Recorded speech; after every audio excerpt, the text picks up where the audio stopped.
Okay. Is your mic on? Okay. Is your mic on? Good evening, everyone.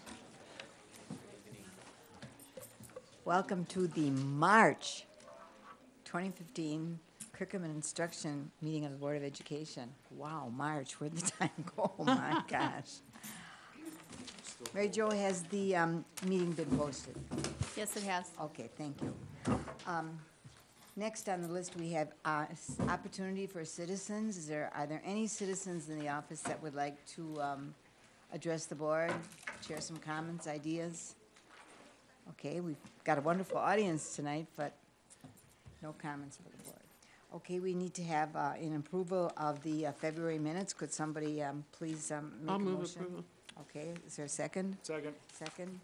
Any comments, discussion? Okay, all those in favor, respond by saying aye. Aye. Aye. Opposed? 4-0, Mary Jo. We have no presentation items tonight and no action items tonight. We have 2 information items and 2 discussion items. So we'll begin with our bright lights from Horning. Come on up. All right. More good news out of Horning. Yeah, Horning a bright light in and of itself, but tonight we're going to highlight a program inside of Horning called Habitat. I'm going to let Dee Garcia do a little more detailed introduction on this, but I know that our audience and our team here tonight have pulled something off in the last 6 months, 8 months, Yes. that is pretty exciting. So we'll get a chance to hear tonight about some of the thinking behind the program, the goals of the program, and current successes. So, Dee? Well, good evening, everyone. We're really happy once again to be in front of you to highlight this fantastic program and your leadership in supporting us as we grow.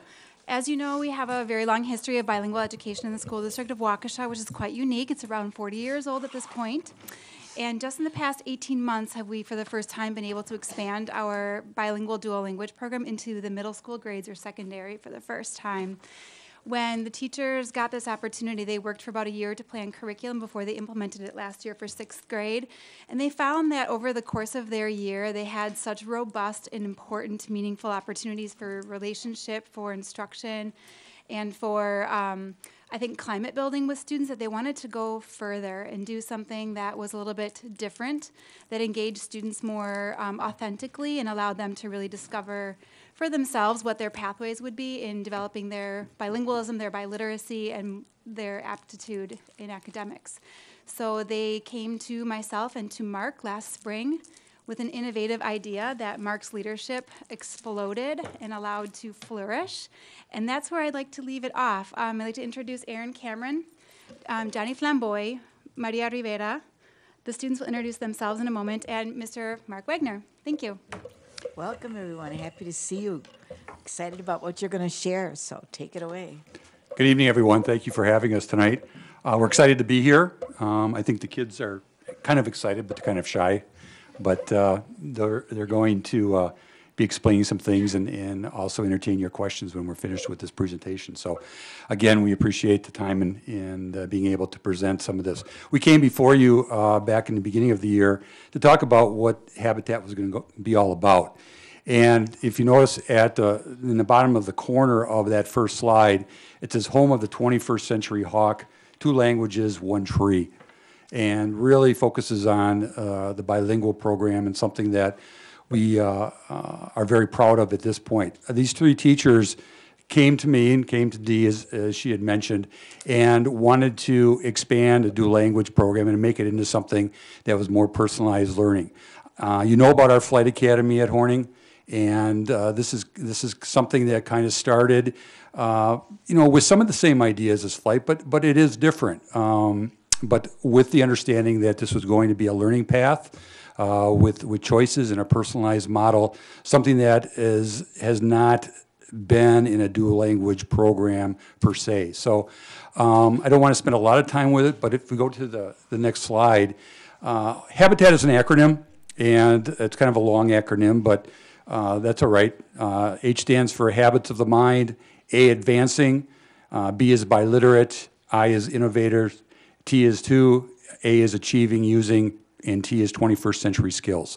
So that's how Habitat came to be, and what the program really entails with the key words there, innovative or innovating and advancing biliteracy. So I'm going to turn it over to Erin right now, and she'll start with the presentation, and then we'll also bring the kids in as well. Thank you. I'm going to speak to the vision that you see up right now. And like everyone has said, we were very excited. We had flight as an example within our own buildings. So we were very excited about the personalized learning paths, but how is this going to look in a bilingual environment? And so I'm not going to bore you by reading our whole vision, but focus on the 3 pillars, which are personalized learning paths, which we've spoken to, biliteracy, which we'll get into more detail what biliteracy truly means. And we also have our global competency and our content integration that go with those pillars. And we're, of course, trying to engage our students with this. Okay, so this is our first pillar. Being bilingual is what is often a term that's thrown around in the general public, meaning 2 languages. But really, bilingual means being proficient in speaking and listening in Spanish and English. We wanted to go further. We want our students to be bicultural, using those 21st century skills, that self-advocacy, and excuse me, and how they view their 2 languages and their 2 cultures. Also being biliterate, which actually means writing, reading, and being able to transfer those skills back and forth to advance their academic content.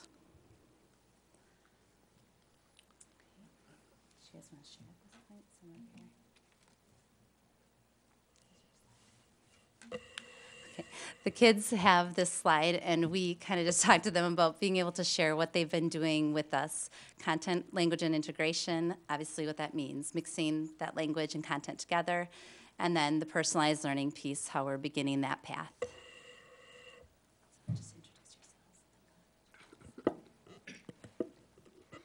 Okay, so my name is Mariela, and our second pillar is content and language integration, which means obviously having our essential question for the week or for the unit that we have, and then which makes the students more into like thinking, and the inquiry question or essential question also bases on our literacy, reading, and grammar.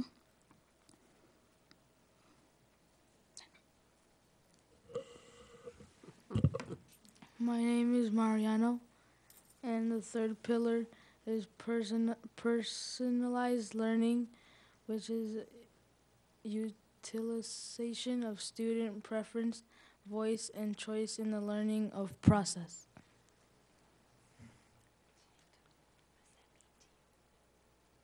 What do you do personally in your projects? We can create our own projects. Can you give an example of what you did? I did World War I. How did I what? About what type of weapons they used.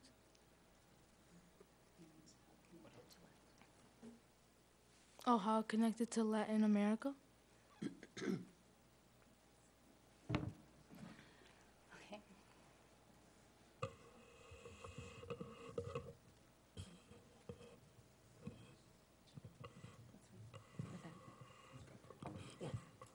Yeah, Maria. I was trying to pass it. Sorry, just trying to pass the microphone, deciding which one to pass. All right. And kind of going off of what the students were saying as far as our curriculum, we base and lead much of our instruction based on inquiry and essential questions based on a unit theme, and then the students kind of go off of that theme, and they then plan their own project based on their interests and also the essential question for that unit. Obviously using use of their Spanish and English. Some of it they transfer over from starting off in a Spanish unit, and then they will eventually transfer some of that information into the English unit, which then they will complete their projects during that whole first round of the unit, starting in Spanish, obviously, and then ending in English. And then obviously a lot of the instruction that we do then is getting them ready for their honors and AP Spanish placement classes in high school.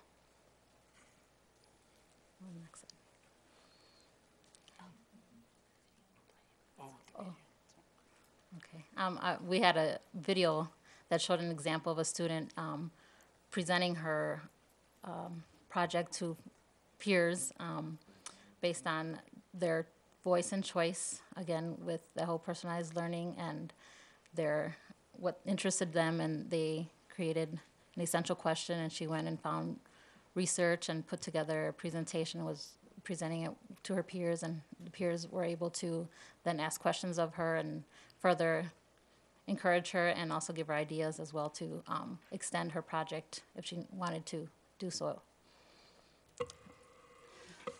Because the video isn't working, I'm kind of punting here, but up in the upper corner, you can see the photo there, an example of another project that they did towards the beginning of the school year. And we are lucky to have a dual language site right across the parking lot at Banting Elementary School.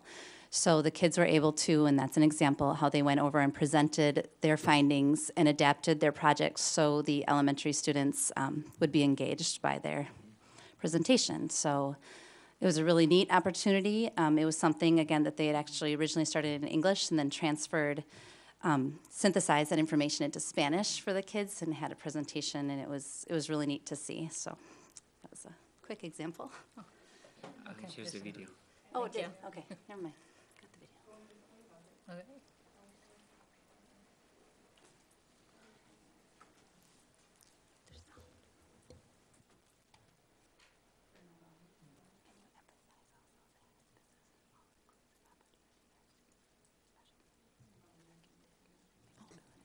Yeah, that was, yeah, okay.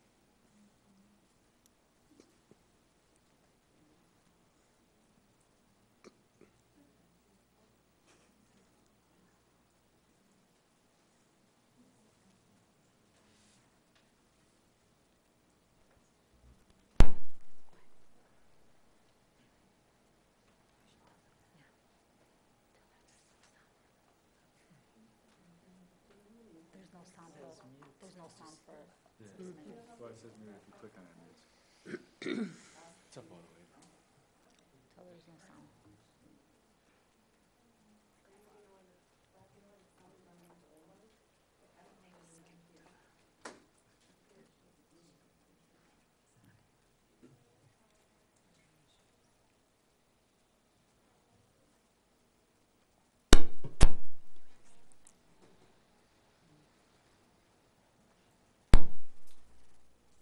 Mexico became a country. Okay, so the first president was Augustine. Okay. Be very familiar with our signs.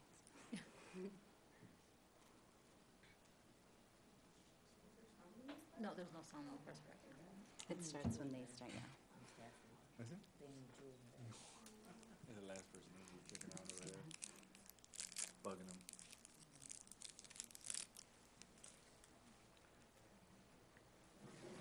My name is Sarah, and I'm learning how Mexico became a country. Hi, my name is Mariela, and I'm learning how Mexico became a country.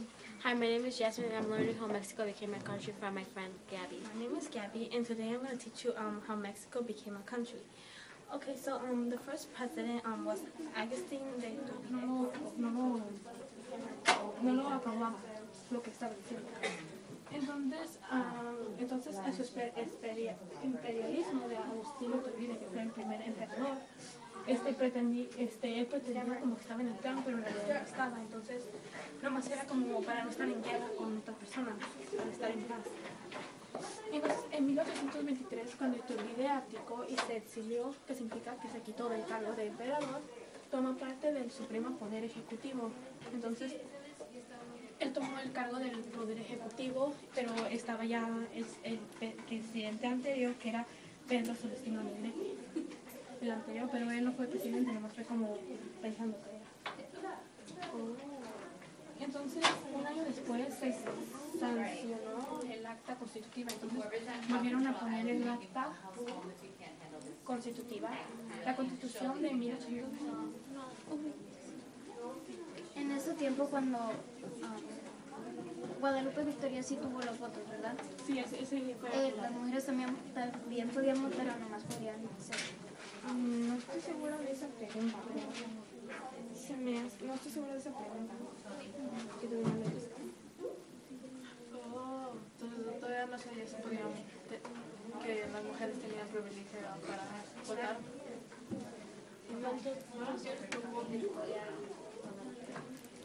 Pues no sé exactamente, pero porque era como un ejército, eran como muchos grupos. No estoy segura, pero la mayoría de los ejércitos, que eran como más de 90 personas, que es lo que dice aquí, lo votaron como casi la mayoría de todas las personas de todos los ejércitos, que eran todos los grupos. Oh, yo pensé que las personas estaban, no lo sé. Me too. No, las personas, todas las personas estaban unidas con un ejército.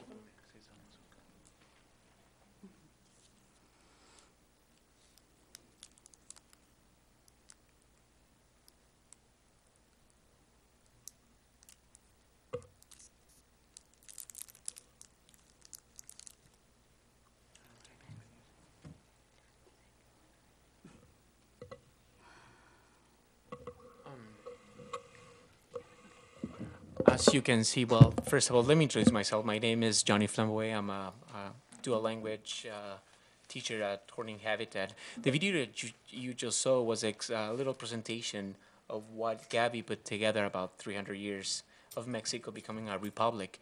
And they chose that to show the different standards that we have for this particular unit in our curriculum. If you can pass to the next slide, I can show you that we put together this program a year ago. Well, dual language has been there for several years in the district. And we know through the studies by Collier, and this is a picture that you can see in 1997 that shows the different bilingual programs that existed in the country right now.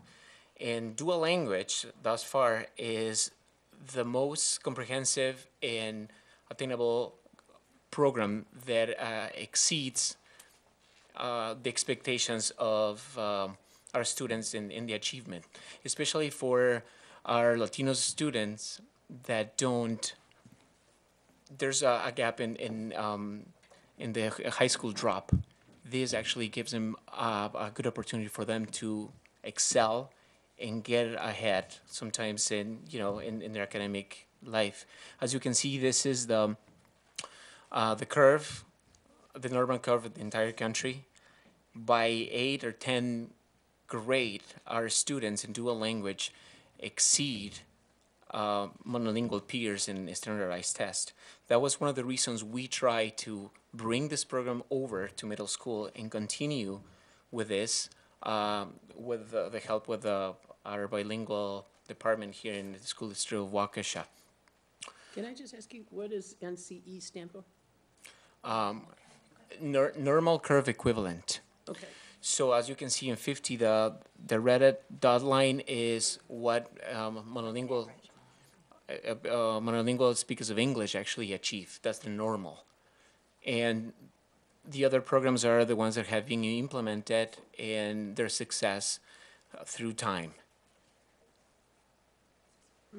Can you?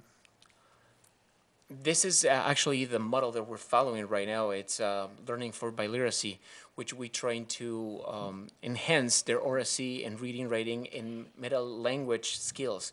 They can transfer all the things that they learn in one language to the other one, especially grammar and reading strategies that they can be aware of their own language in order to transfer between both. It's just like the tip of the iceberg, what you can see when they speak.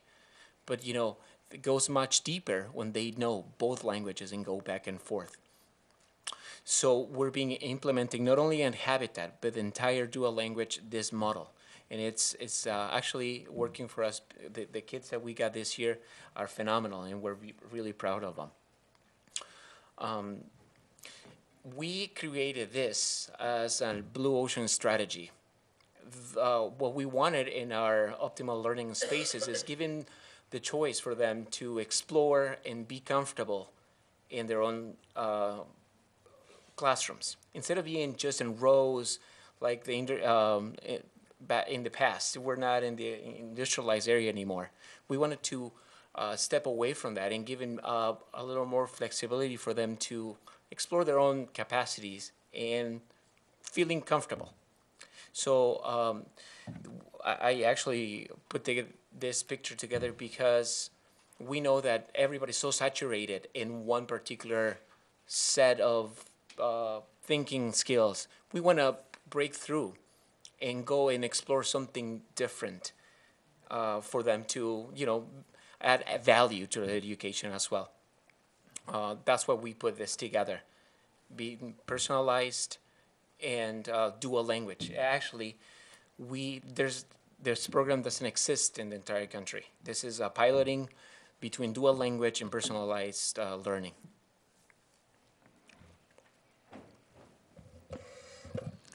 And these are just pictures to go with our optimal learning spaces. We've made a lot of changes throughout the school year so far. So to what we have currently is what's working with our students right now. So obviously it just goes to the fact that we should be responsive to the students as far as their needs. So obviously we've adapted our learning space for them physically as far as the layout and what they need as far as instruction and for their own individual goals. So these are just pictures of currently of what the habitat looks like.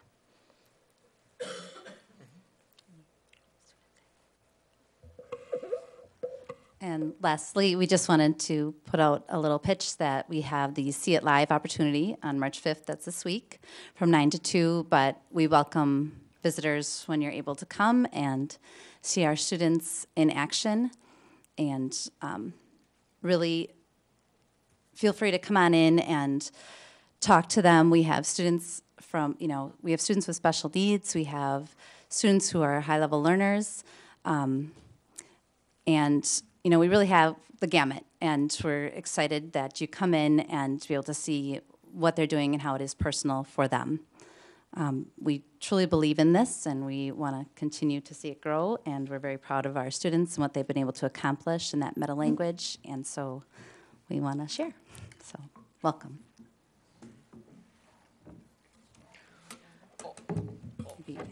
Also, we would like to, just last year we were here with our lovely students, Luis and Karina, presenting this program. That was last spring. And we were so fortunate that this year, all of our students get engaged in a contest, national contest, in which our student, Luis, won a national award for writing an essay, and that's why we brought him here, just to give you an example of exactly what is the potential being bilingual. And I don't know if Luis wants to say something about it. No? I don't want to put you in the spotlight, where you are in the spotlight right now. He's been put on the spotlight a lot, of course, lately. Yeah. And actually, you want it? If you had an opportunity to see the Freeman last week, there's an article in there, a really good article about bilingual program. A lot of it about Banting, but also an article on Luis and his award, and being a national award. He will be traveling with his parents, along with Mrs. Cameron, to Las Vegas to receive the award and be honored there. So it's a great honor. This is we're talking about the whole country here, and he was able to win that award. So it's quite an honor for him, and also for the school district as well.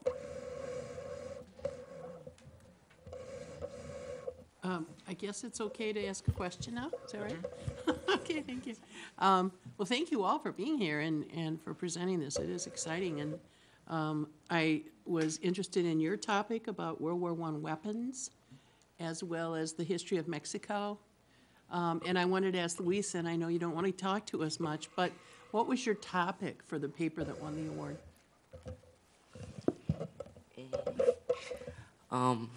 My topic was, well, as I was writing the essay, I really didn't want to get into like the whole it's important to be bilingual because you speak two languages.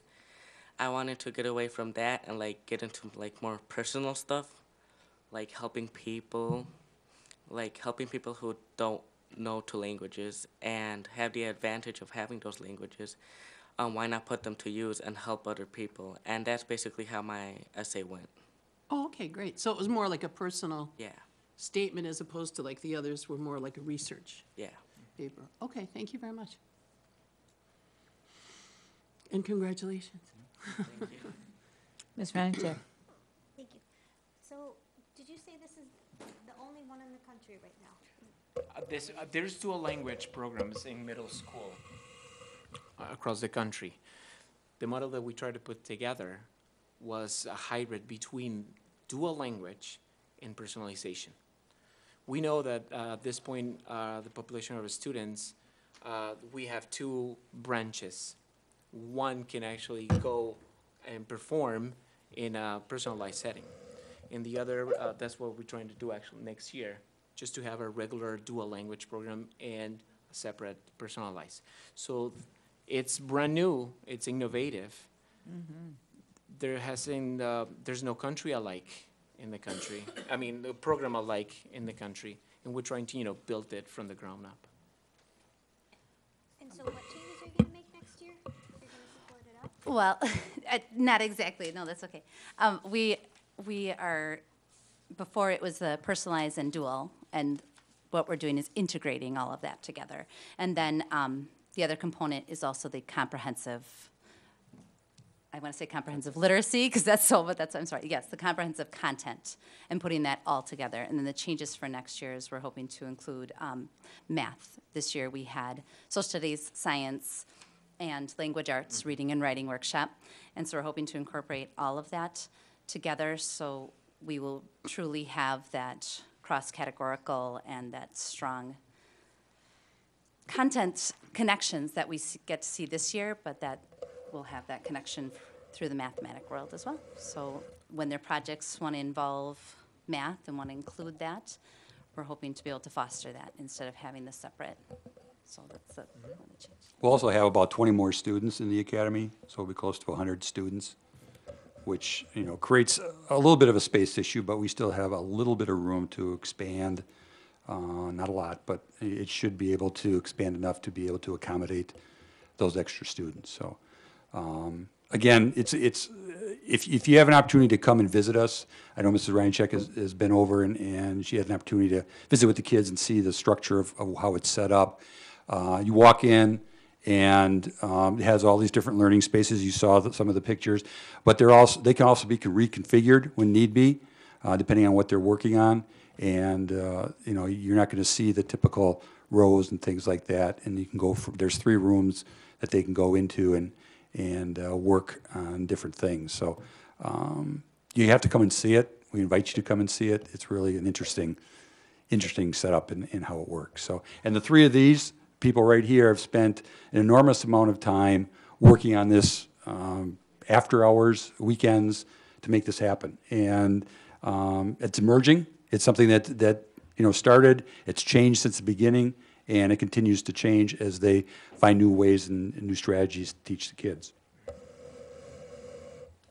Mr. McCaffrey. How many students are in the habitat right now?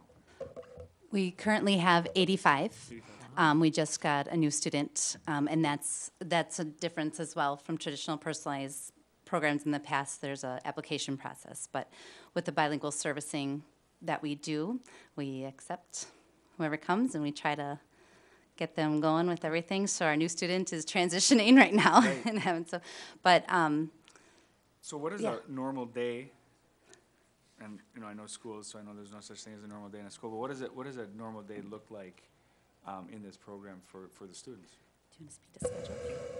You want to do the schedule? Do you guys want to speak to You wanna- kind you of wanna like your speak schedule? about the schedule? Like what you do in a normal day? What do you do? Sure. No.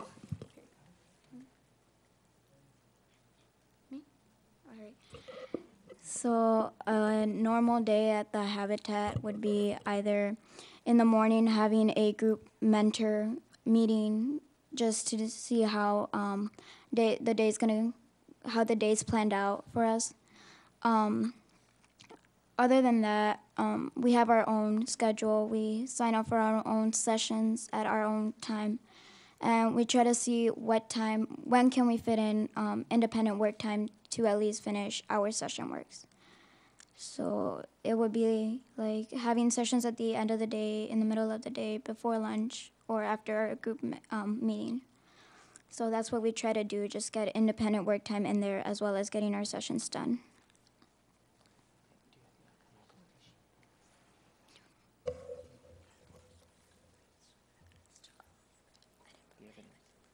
And then at the end of the day, around 1:15, we have our checkout time, which we have our accountability form, which comes into our schedule.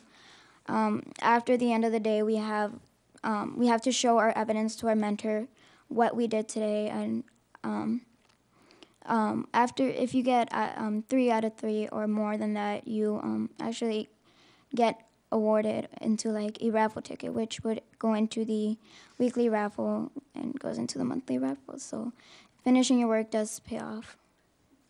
Finishing your work always pays off. So what's the makeup of the 85 students? Because Gabby was fantastic in her Spanish. So what is the makeup of native English speakers versus native, Spanish speakers? Well, right now we have 100% native Spanish You do? speakers. Okay. Yes. Mhm. Okay. We're a one-way dual language program. It's just one Yeah. way right now. Okay. Okay. So, are the students involved with the same middle school curriculum except for this particular part of their day? I mean, they still go to math with the other kids and social studies and et cetera, all the other, and they participate in the wheel coursework, right? But this is in addition to, is this correct? Well, they go to wheel and they They go do, to math with the rest of the population at Horning. Okay. Social studies and science Yes. are being taught at Habitat. In Habitat, social studies and science, okay. What Because about we- literacy, language Literacy arts? is also integrated as well. And how it works, we chose to do science in Mm-hmm. Spanish. And at the same time, all the literacy work goes in Spanish as well. We switch the unit and go social studies in English with the same question, essential question that goes, and the literacy work goes into English as well. And at the end of the units, we have a bridging week. We try to transfer all the things that we learn, key concepts, vocabulary, to the other language. And they have an extension, something they have to apply the things to the other language. Right. So if these are native Spanish speakers, and they're in middle school, I'm assuming they were native Spanish speakers when they were in elementary school. Correct. Right. And they were learning to read, write, speak in English. Is that correct? Yes. Okay. So the longer they're in have any of these kids been in the program since they were like in kindergarten or first grade? Yes. Yes. How many of the 85? We, The sixth graders. So, yes, it's all the current sixth graders right now, so we have about 47 students. Okay. And just a side note too, with our curriculum, it's based on the sessions that Mariela was talking about are all the literacy and the science and social studies sessions that they attend, which are based off of the Common Core standards. Okay. Including the biliteracy standards too. Okay. So this is just an additional opportunity for them to learn, to be involved in something they're interested in learning over and above the curriculum. Am I describing it correctly or not?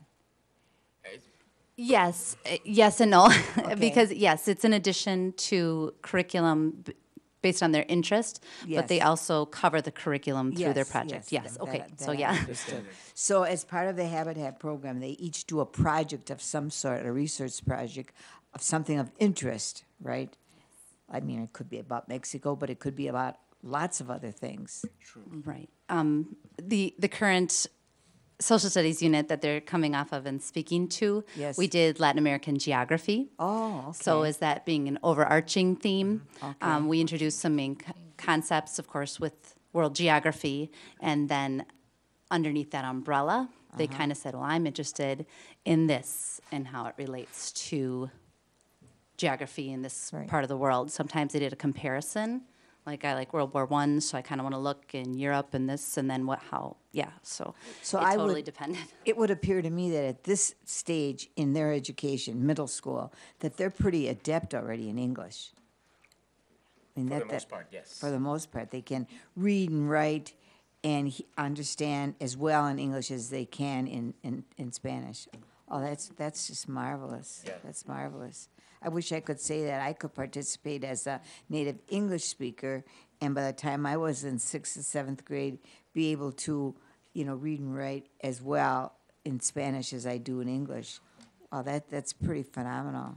And what the district, what we want to do with the program is to get AP classes for them to have credit when they get to high school. Absolutely, that would make sense. Absolutely. Oh, this is wonderful. I'm so excited. I'm going to make every effort to come over and visit Please. Thursday. Thank you, do. please do. Sounds so interesting. We're not doing this at the other middle schools. This is unique to Horning.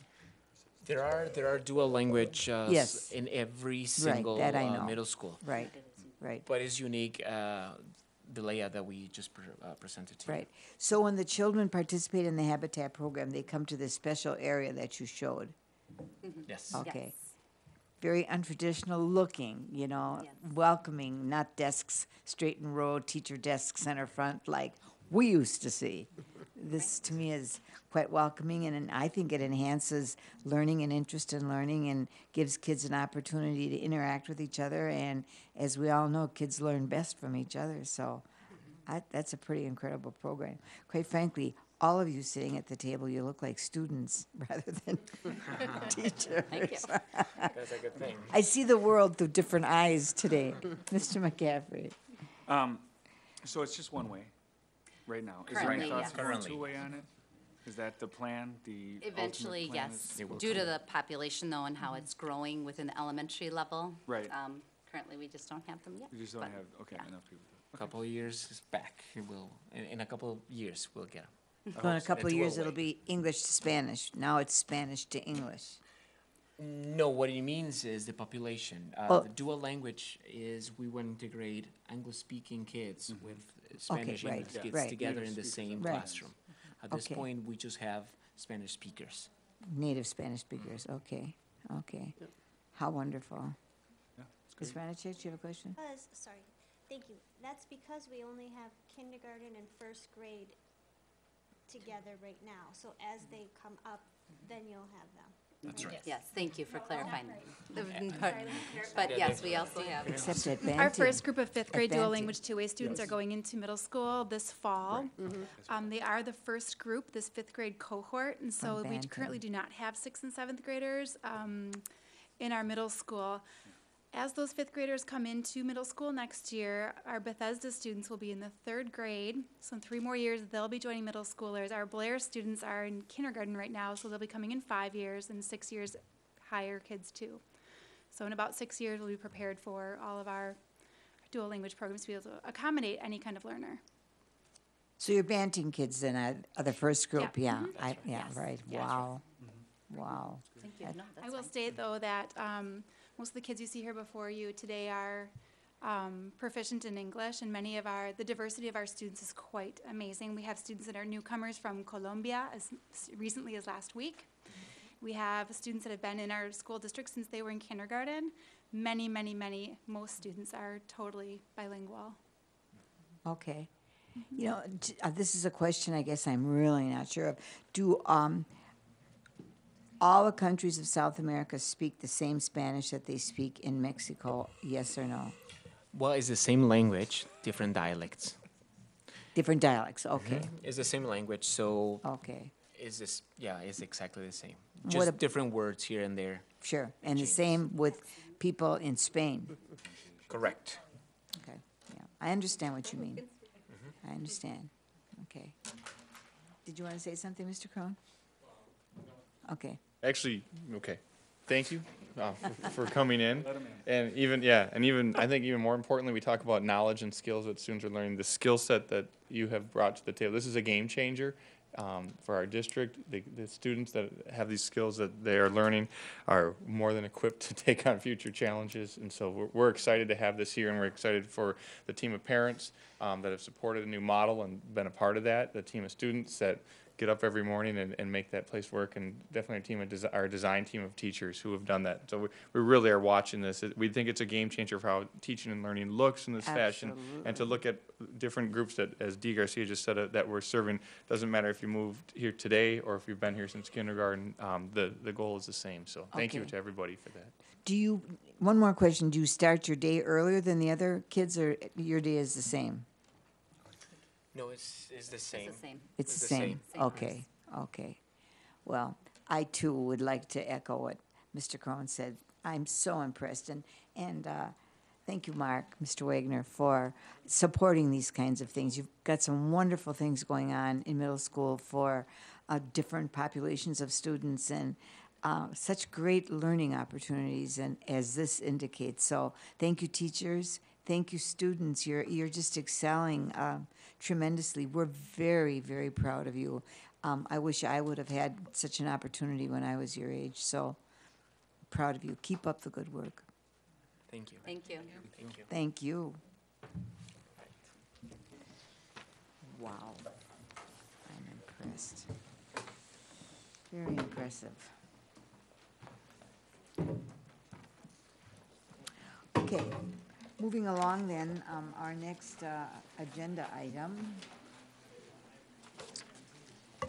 is Content Coordinators Update. Would you like to introduce that, please, Mr. Crone? At this time, I'd like to introduce, Amy Lang. Okay. Welcome, Amy. Nice to see you Amy again. Lang is here tonight. And we talk, just real quick too, as we mentioned here in the agenda, it talks about content coordinators update. We have a secondary content coordinators team. Has been we've had different roles, different people in different positions. Amy has been in this position and really has brought in so many of our programs from the Project Lead the Way changes to other curricular changes as we've gone forward. So Amy's here tonight to talk about this. One piece we're looking at doing is having a consistent set on our agenda of a content coordinator, having a regular update, kind of a rotation. So instead of having everybody here at one time, we're probably going to go month by month, one content at a time to kind of keep the flow of the conversation That's going. great. So Amy's first this month. Great. Welcome, Amy. Thank you. And some of the highlights will be curriculum related. Some will be parts of the other role that I have with programs outside the district that actually is tied to our curriculum as well. But starting out, some of the things that we've done and some you've heard about. The first one is Waukesha Made.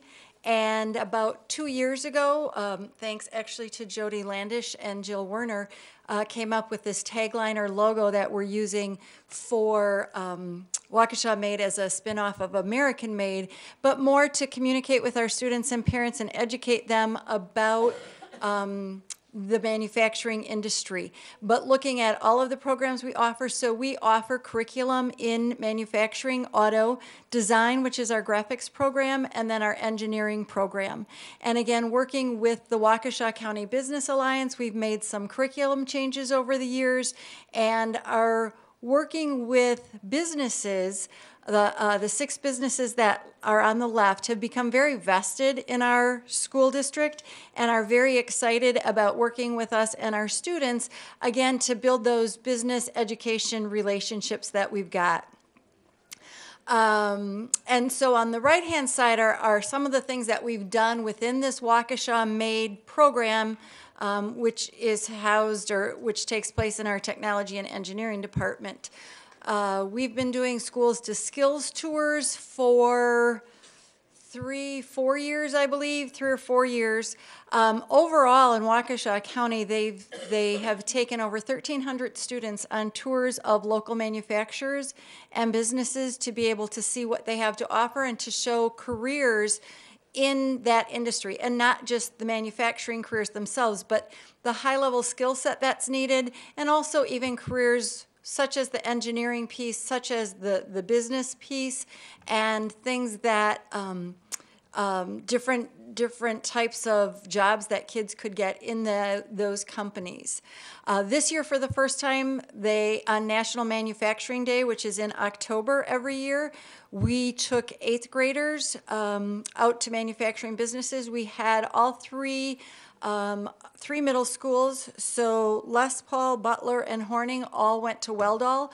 Weldall is very instrumental in working with us and does a great job with the kids, and all of the kids get to go in and weld and create something, and so that's fun for them. The STEM students went to another business on dedicated computing was the name of that, and they had some great interactive activities there. Again, just to introduce kids, what we're trying to do this year is get them at a younger age and not wait until they're juniors and seniors in high school to give them these career opportunities. And so that was very successful with 8th graders. Going back to the 6 companies that we're working with on the left, we're having regular meetings, and we've formed some subcommittees, and we're looking at being able to accomplish some specific things. One of those is mentoring circles. So we have business mentors who are coming in and meeting with students once a month during their lunch period to talk with them not only about manufacturing industry or engineering careers or things like that, but also some of those employability skills and helping them do some career planning while they're out there. So that connection between students and business people has been a great asset and a real nice two-way street. And in the mentoring circles, it's people in different jobs. In working with the companies that we have, the CEOs or presidents from all 6 of those companies are very actively involved. So we have great representation. We had great success, and again, also as part of the Freeman with our real world projects. Hydrothermal is a company where they were looking to have our engineering students solve a problem, or not a problem, but create a solution for them in a device that they wanted to be able to have one of their machines, and they make, oh, and I'm sorry, I'm going to say it wrong, so I don't want to do that. But with what they manufacture and getting that piece of equipment or that part of that machine stable. And so our engineering students formed teams and created solutions for that, and then they presented in front of a panel at Hydrothermal, and then one of their projects was selected, and Hydrothermal will be making a prototype of what was designed for them. And so it gave kids the opportunity to work on communication skills, their engineering skills, design skills, problem-solving skills, et cetera, in a real-world setting. And so they really stepped up to the plate knowing that this could have an impact for this company. And so that was one of the things that we've been working with companies on. We also had a project with Aries Industries right in our backyard here about creating a prototype for something, and so a group of students was able to do that. And then we actually also involved some business students working with Duco, which has just recently been bought out by Terex, to work on a campaign for their social media. They were looking at how do we attract younger people to apply for jobs with us, and so they made recommendations based on their Twitter account, their Facebook account, their website, etc. Again, in all of these cases, presenting before executives of those companies. And so really enjoyed being able to be part of those projects. We have a manufacturing or a Waukesha made calendar with links that everyone can see, the businesses and teachers and administrators, et cetera, with the different events that we've got going on there. We had the telecommunications class produce or create a video with different students and different executives from these companies talking about career opportunities in their companies. And we used that as we were informing or educating students and looking at course selection for next year and talking about internships and youth apprenticeship job opportunities. And so we were able to share with them from the company executives and from students who are working at those companies. Part of what we're doing right now, and I don't have it as a bullet up there, is working with these companies to hire our students and our interns as seniors in the co-op or youth apprenticeship program. And so we currently have had businesses who have committed already to jobs for next year. As students have made their course selection, we're now having them, or we will be shortly, having parent meetings and having them put together resumes, and then having the companies being able to look at those and then select students that best fit the needs for those jobs. And so we're trying to do a better job of matching students with companies and getting those opportunities out there and available.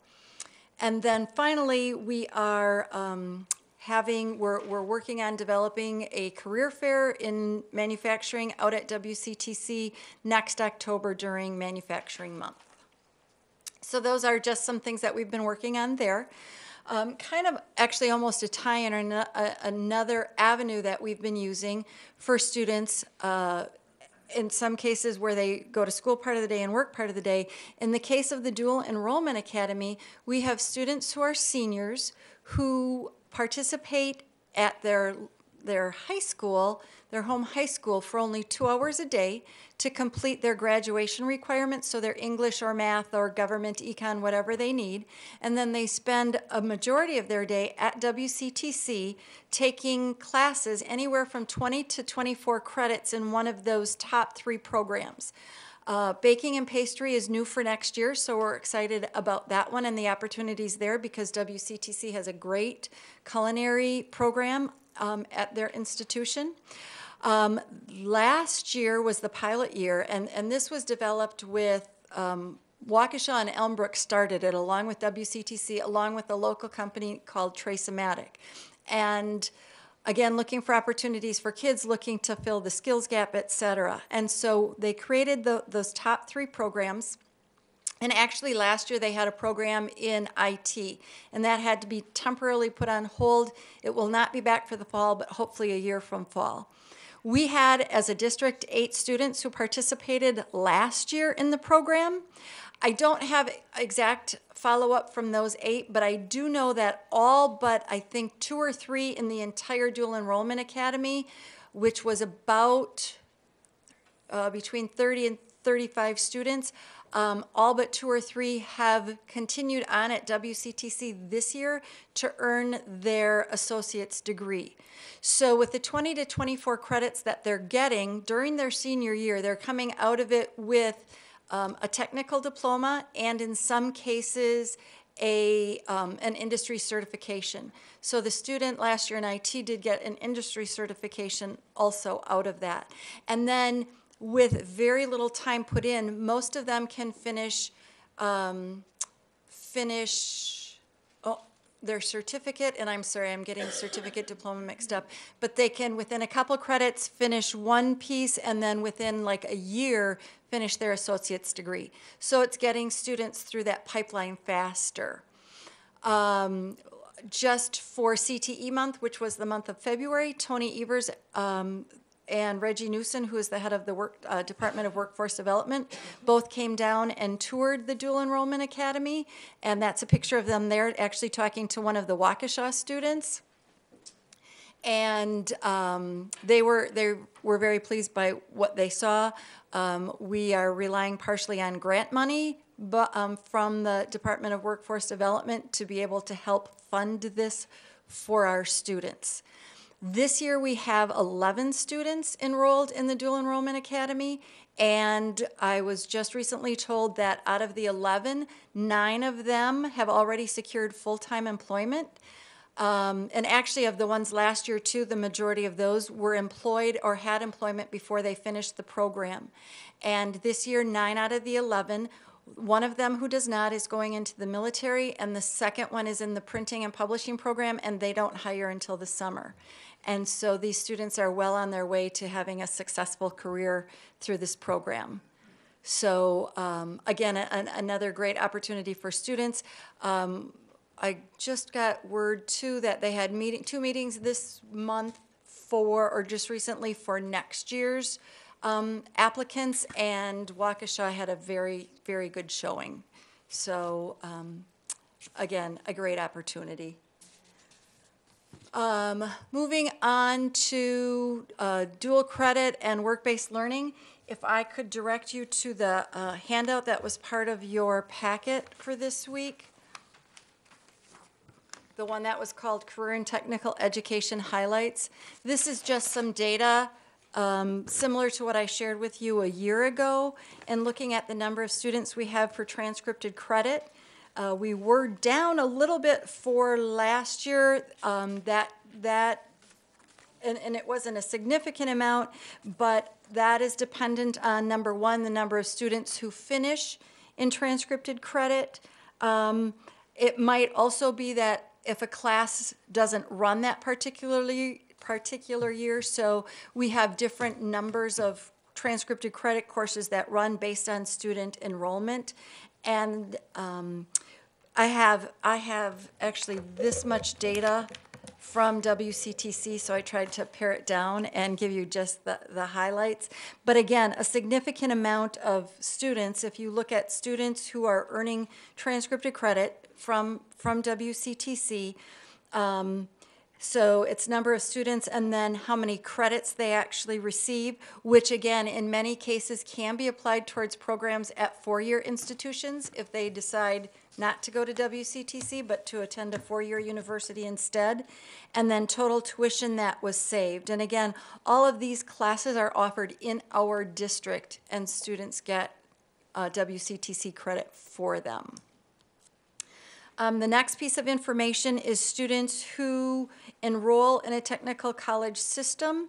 And really what I want to point out, and I realize the data on here looks a little bit old, but number one, WCTC is a year behind in reporting, so it was our graduates of 2013 that the data is on, and they only give data in increments of 1 year and 3 years.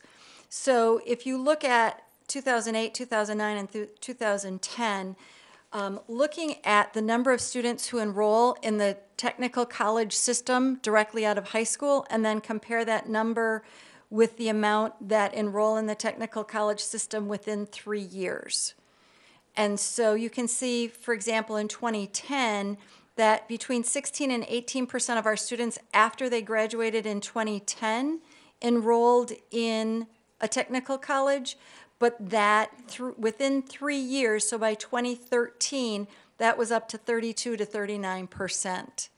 And as I talk later about the academic and career plan, we're hoping that that number is closer together, that students find out what it is that they're interested in and develop that career plan so that we don't have the number of students who are maybe leaving one type of education and going on to another.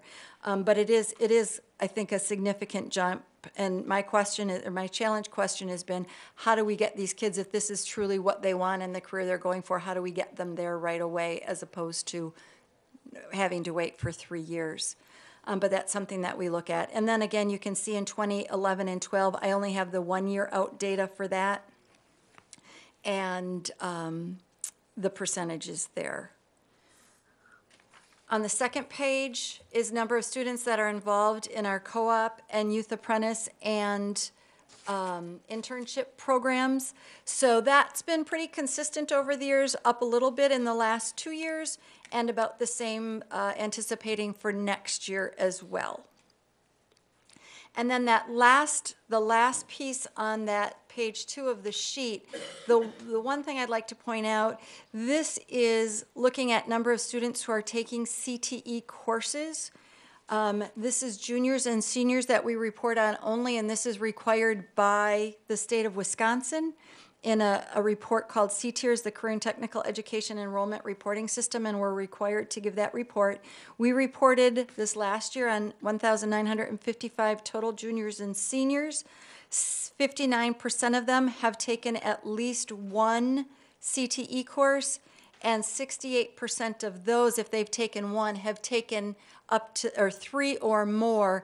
And the big part of that is with that CTE concentrator is that they're actually looking at that to plan a career, that the courses that they're taking are all lined up to help them determine a career pathway.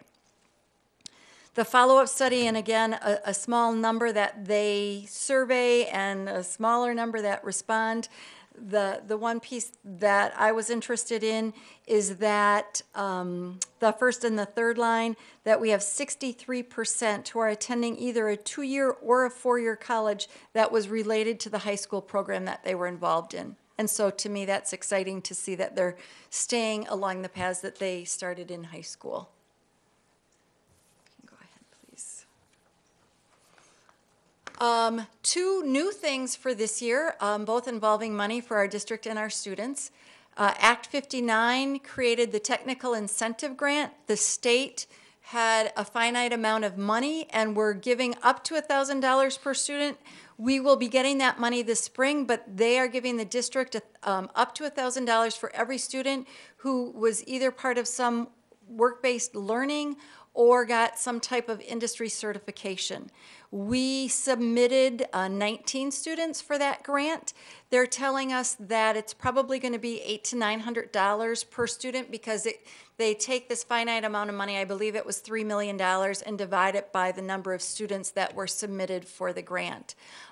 We should have more next year. This is based on seniors who have graduated, who have earned those things. We are offering this year an assistant childcare class, and also hopefully more of the students from dual enrollment will be able to be eligible for this, and so that is getting the district some money. Also new this year, starting for the first time this spring, and the board just voted on this recently, was the technical, as a policy item, technical excellence scholarship, which is similar to the top students getting tuition to a Wisconsin school.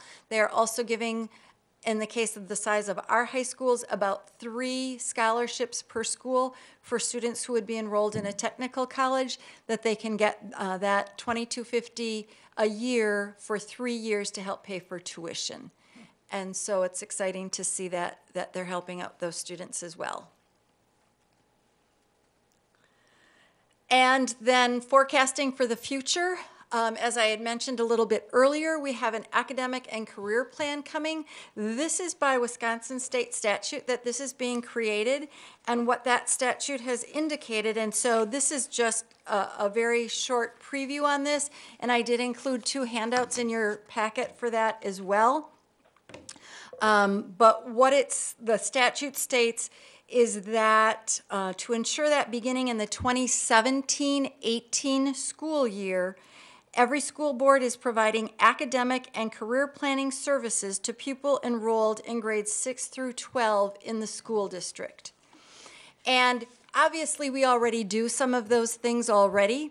The difference is, and it, on the one handout that I included, it talks about what an academic and career plan is and what it isn't. And what they're really looking to do is for students to take ownership of this. They want students to be empowered to travel to their career of choice through the education that they get. And so they talk about the vision being reimagining K-12 education to equip students with meaningful and supportive adult relationships and the ability to adapt to opportunities and challenges on their personalized journeys to successful lives.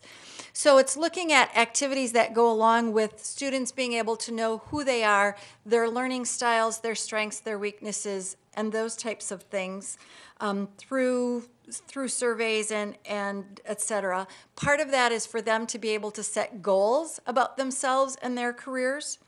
Exploring is looking at what they want to do, but more research about careers and post-secondary training that goes along with that. And once they know more about who they are and what they want to do, the third step is how do I get there and what plans do I need to make? So what does that involve for me as far as coursework, extracurricular activities, financial plans, and setting up that whole pathway or that whole plan to get to what they want to do as a successful adult and looking at their career. A big part of this, again, is the student taking ownership. It's more about the process than the product, and it's also about getting the entire district involved, that it's not just going to be a counselor thing, it's not just in one area, that all teachers will be able to help with this, administration, et cetera, that this is a whole process that we go through. And so we've just started meeting.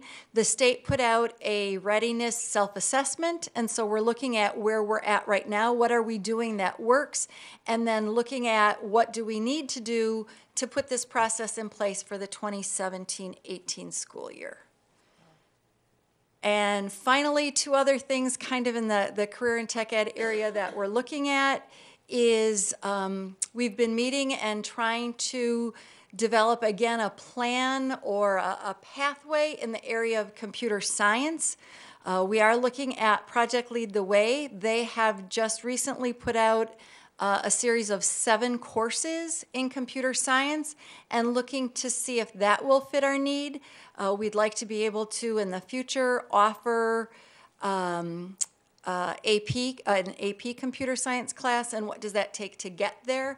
I was at last week was engineering week. I was at something for engineering week, and one of the engineers said that software engineering is a big need right now.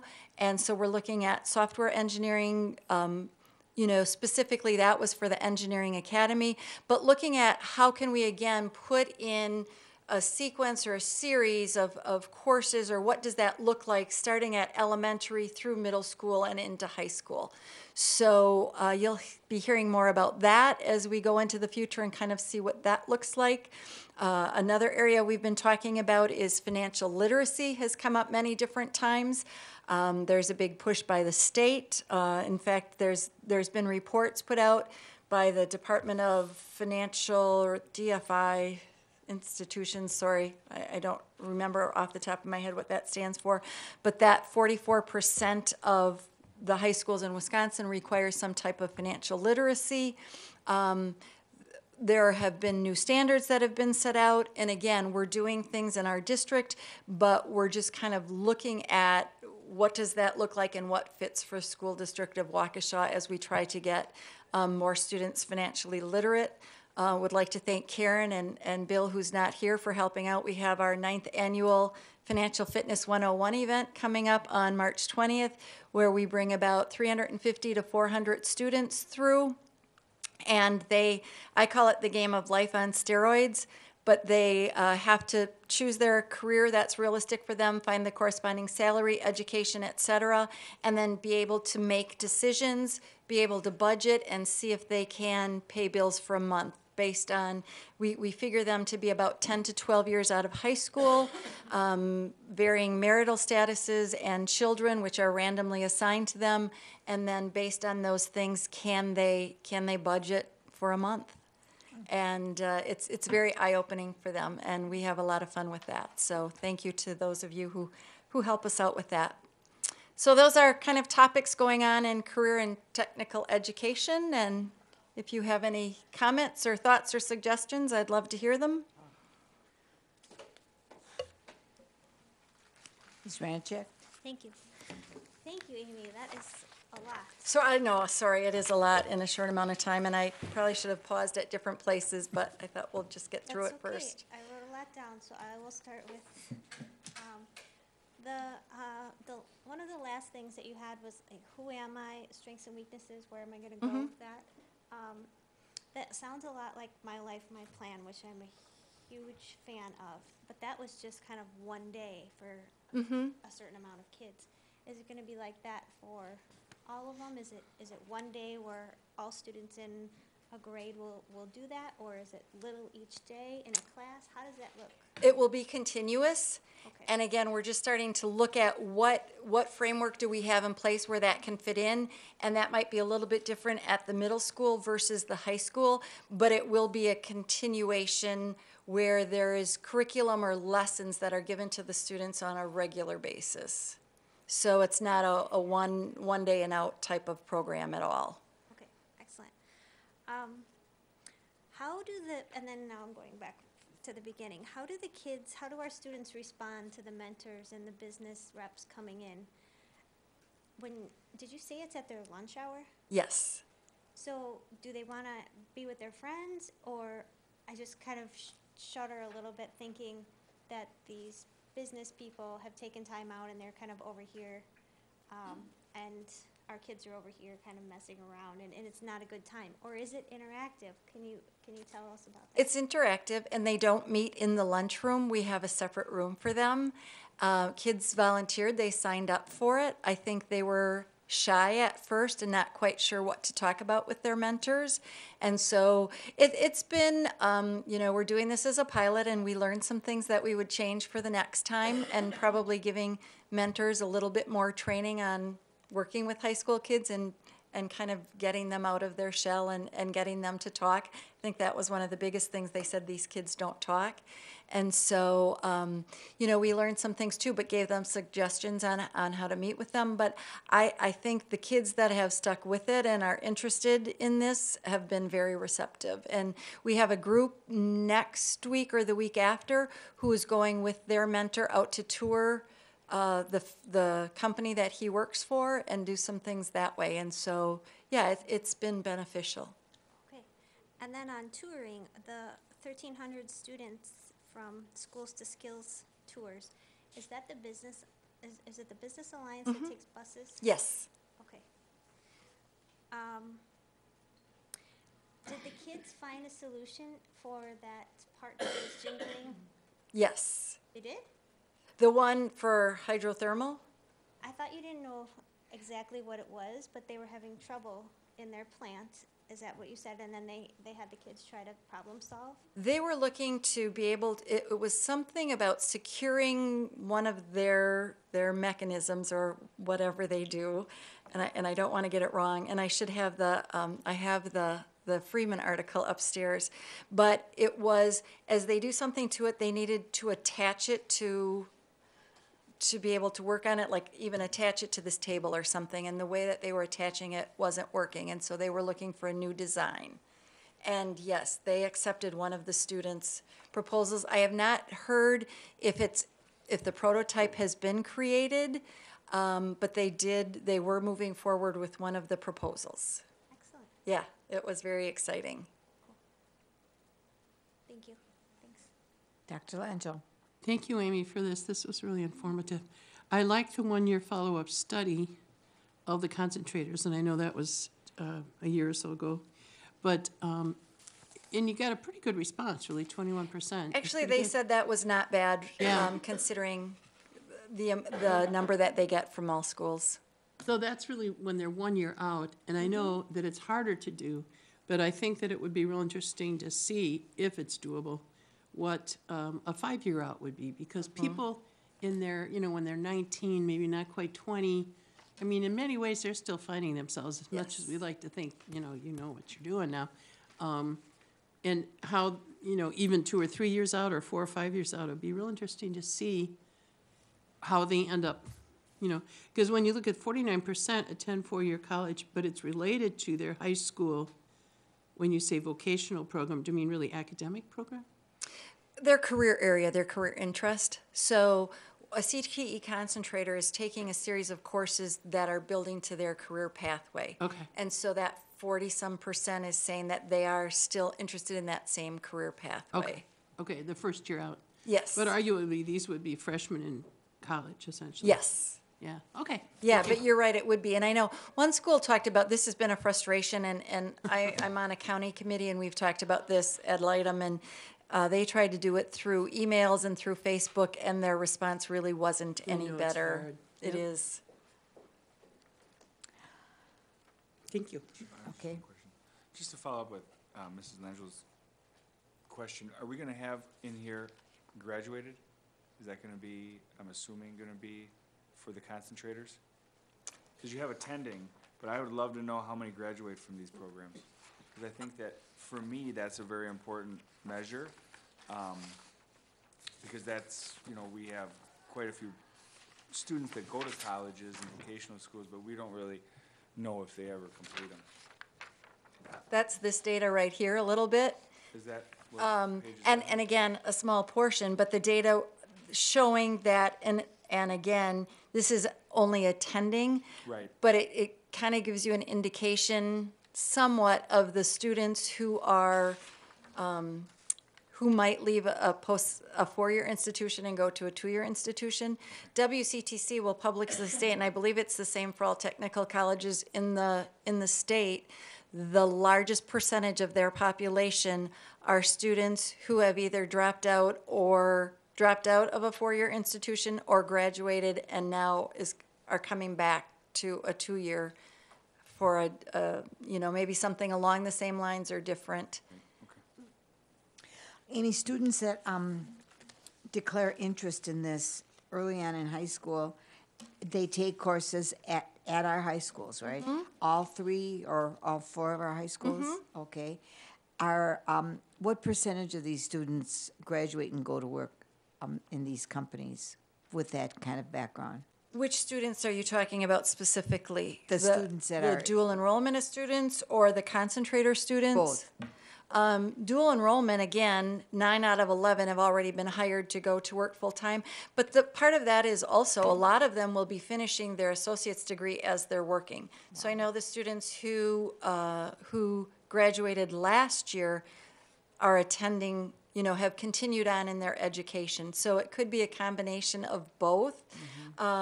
As far as concentrators, that's probably a statistic more, and I don't know if the high schools have that, the number of students who go directly into the workforce. Right. I want to say I believe it's less than 20%. Okay. I don't know how accurate I am on that, but I believe it's somewhere in that range. Well, to me, it's an improvement in what it's been, maybe the last 20, 25 years. There really hasn't been many places for students to go right out of high school if they don't have, any training such as now what we're offering.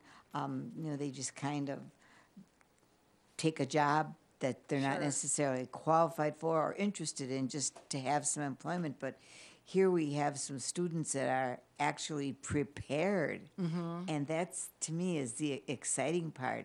Because I think of course college is very important, but you know what? It's not for everyone. Right. And now we're having opportunities for kids who know they're not going to go to college, but they're interested in working perhaps at one of these companies that you had listed.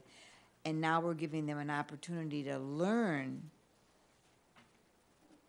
how to prepare to take these jobs in these companies. This is phenomenal. Right, and I'm hoping that with the inception of that academic and career plan, when we get it at its full extent, that kids really determine the career path that they want or determine what they want and then determine the pathway to get there. And I was doing some presenting in classes and I said, you know what, you could end up at the same goal and there are several different paths to get there. And I keep hearing from more and more employers that they're willing to pay tuition reimbursement. And they talk about the people who may start out on the shop floor or start out in maybe manufacturing and want to be engineers. And those companies are picking up the tabs for those kids to go back and become an engineer. So it might not be that you have to do it right out of high school or, you maybe would go the technical school route and again, find a company to hire you and pay to continue. So there's lots of different career paths, and again, what we're hoping that kids can realize what all of those are as we go through the process. To me, it just is a new emphasis, I think, on technical education, the importance therein, and opportunities available that Absolutely. I think we haven't, concentrated on so much over the last 20, 25 years, and it's making a great comeback. Coming because back. There's need. Yes. There's opportunities out there. So this is just a wonderful, wonderful direction that you're taking our students. Wonderful. Thank you. Thank you. Just a couple more questions. What does it cost for our students, again, to go from, to take the classes when they're juniors or seniors at WCTC? When you said they Are you talking the Dual Enrollment Academy or the transcripted credit? I don't know. Actually, it doesn't matter. They're both free for students. Yeah.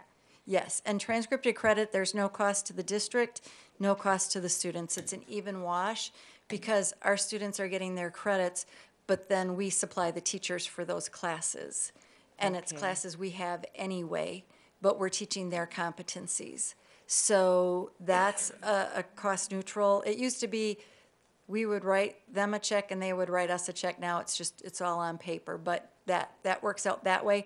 Dual enrollment right now is fully funded by grants. If the grant money doesn't come through in full funding, they have funding set up that businesses pay part of it, and then we would handle it here at the school district more like a youth options type of thing also. So students will not have to pay anything. Okay, wow. So I picture our students leaving high school for a half day to go to WCTC. Is that wrong? That's correct. They do. Okay, so our teachers are teaching over there. For dual enrollment, they leave to go out there. For transcripted credit, it's all in our buildings. Okay. They do not go to WCTC for that. Okay. That's our classes, our teachers, but we're using WCTC textbooks and materials, WCTC tests, and then they have to accomplish the WCTC competencies for those courses. So our class has to match their class, but it's our teachers teaching it in our buildings. So what classes could this be? Accounting is one, computer applications is another one. Currently, some of the engineering, and that's changing a little bit for next year. Assistant childcare teacher. We have some in the business marketing department. There's a marketing class also. Entrepreneurship is another one. I think we have like 19 different classes across business marketing, health occupations, family consumer science, and technology and engineering. 19 to 21 course offerings that are transcripted credit right now. Do we provide transportation to the students that go out there, or do they take public The transportation? transcripted credit is in our buildings, so Okay, there's no yeah, transportation right, needed. right. For dual enrollment, transportation is their responsibility. Okay, and the bus Yes. goes from all schools out there? Yes. That's what I thought, okay. Well, I'm just so excited about this, to think of the opportunities. opportunities. Oh, wow. Yes, Ms. Ryanchek. Just a couple more. So I will try to take all of this information. You know Jim, and I meet with him and some business owners sometimes, and they like to know what is the school district of Waukesha doing to help. And I think I'm just going to play this for them, or whenever That's it's great. online, or send it to them and play them. And then, can the kids come? Can they come for some time for Bright Lights and say, you know what, this is what I was interested in? You know, kind of how the kids did today. Maybe they're too old to come. Maybe they feel like they wouldn't want to. But I think that would be great to hear from them. Say, Sure. I am so excited. I have been offered this. I'm going to be making this much money next year. Some of my friends are going to have debt. I'm going to be ahead. You know, just kind of a little update from them. Sure, we can do that. Thank you. That'd be great. We Okay. always like to see students telling their stories. That would be wonderful. Okay. Great. Well, Amy, thank you so much for all of the work that you put into this, but most of all, for the phenomenal opportunities that are available to these kids. It's just great. Thank you very, That's what it's very all much. about. All right, Thank one more you. thing, last thing. I always see Amy with like 30 books or like 10 binders. Like they're so heavy. She's always walking around. And now I know, because she's got financial, she's got these kids, she's got a million things that she's doing. And she's got a binder, and she knows where everything is. And now I know what's in your hands. They So tease me, they're gonna get me a rolling suitcase, and I said, no, I don't want one, but yeah. thank you. That's why Thank Amy is you. doing what she's doing. Thank you, Amy. Wow. Quite a report. Wow. Okay, moving forward then, next on the agenda is the K-12 math review recommendations. Take us into that, Ryan? Yeah. We have a team here tonight. I believe Bob Antheline and Rose Palmer are going to be discussing this tonight. I do know that Jody Landish and Dan Paczynski are listed on here on the agenda and are available. Dan will be right in the room in a second. This is a two-part conversation, so that tonight we're just on for information only, and we wanted to share some of the information and the planning that's going into this. But we do see there is a financial component to this, and we do see some other conversations need to take Yes. place. So tonight we're just hoping to provide some framework. As some people know or do not know, when you're not into a regular text adoptions type series, K through 6 or 7, we've been working on crafting our own curriculum and framework, but at the same time, there are more and more materials becoming available, and we've been reviewing what's quality, what makes sense, what's out there. So that team's going to go into a little bit of that tonight, as well as when we get into more of the high school model, we want to continue to look at what resources are we using today or not. So this has a couple of parts to it tonight. We're hoping to just share a framework, give some information, and get a better understanding of what we can bring back next time. Great, okay, thank you. So we'll let the team take it away. Take it away. So our goal is to have every 8th grader be able to do 120 times 2, which is what I've, and unfortunately, yes, we were going to call it the theory of BB, but it's, so really our goal overall is to allow for professional judgment to take place in the classroom for teachers, but to have the resources and in a sense also sort of tighten up so we can look at things across the board and understand what we're doing well in, maybe what areas we need to improve in, but also what gaps we might have just through instruction that need kind of some tightening up on. And so really our goal is to tonight recommend a digital resource that is consistent throughout the system, that supports varied learners within the district, and provide a value add to our instructors. A resource that not doesn't hinder their practice, but allows for them to improve their practice and to have some additional resources. Also to have professional development plan created moving forward, and review and analyze data across the system. Right now, from my lens or from a CNI perspective, minus like standardized assessments, we don't have what I might call practice data, where the things we're doing on an ongoing basis that we can pull from, minus report cards or things like that. This would allow us to have a little bit of a look. As well as, I think it might be good to know is, for many reasons, I don't know, a couple of years back, there was a loosening up of resources. And so in many cases in the elementary and in middle school worlds, we had multiple resources being used at sites, not consistent resources being used at sites, and upwards of maybe about 10 different digital resources being used K-8, which has its benefits and allows people to have a lot of choice and pick, but it also has some negatives from a systems lens as far as really being able to hone in on what we need to do. So a few months ago, started to kind of do a curriculum review process. Last year we shared a draft, not a draft, but a way to start looking at curriculum on a consistent, over the next 15 years to have things cycle its way through. And so Rose and Dan did a lot of work as far as facilitating some conversations with some principals, with some coaches and some teachers. And this is sort of a stopping point and not a finish point, but a stopping point as far as conversations and feedback that we've gotten. So I'm going to let them kind of take over for the next few pieces. Okay. So, thank you. So one of the resources as we met with teachers and staff that they talked about was Dreambox. And one of the things that we looked at was where do each of these resources, where do they fit as far as grade level, where are they appropriate? So the one that we're recommending for our K-3 math resource is Dreambox. And there's various reasons why we are going to do that. I'm going to try to go through that tonight with you, show you some examples of what it looks like from a kid perspective. Also talk about what does it offer for parents, what does it offer for teachers. And so we'll do that for Dreambox. And then Dan's going to talk about 10 marks, which is what our recommendation is for our 3-8 students throughout the district. So let's move forward with Dreambox. One of the things that's great about Dreambox is its engaging environment. It provides students with in-game math lessons, and they're based on number sense. That's their main focus. And it's through 4 adventure themes. So what you're seeing here is one of the first screens that kids get to, and you'll see up at the top there's a home base where they can see the things that they've collected. On the upper right-hand side, you'll see the circus tent. That's where they have some games that they can play as rewards. But then there's the 4 different places. There's the one with the little girl that kind of looks like the mushroom house. There's the dinosaur land. There's the rabbits and the hares, and then there's the pirate.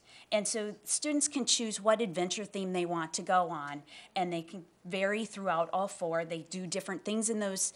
They collect various things in those adventure themes, but it focuses in on their math abilities and their math skills. So as we go to the next slide, you're going to see that here's what one of the things or one of the skills that they will do. And Dreambox adapts to the individual learners. So it's when we looked at resources, we wanted to find ones that would help to personalize their learning.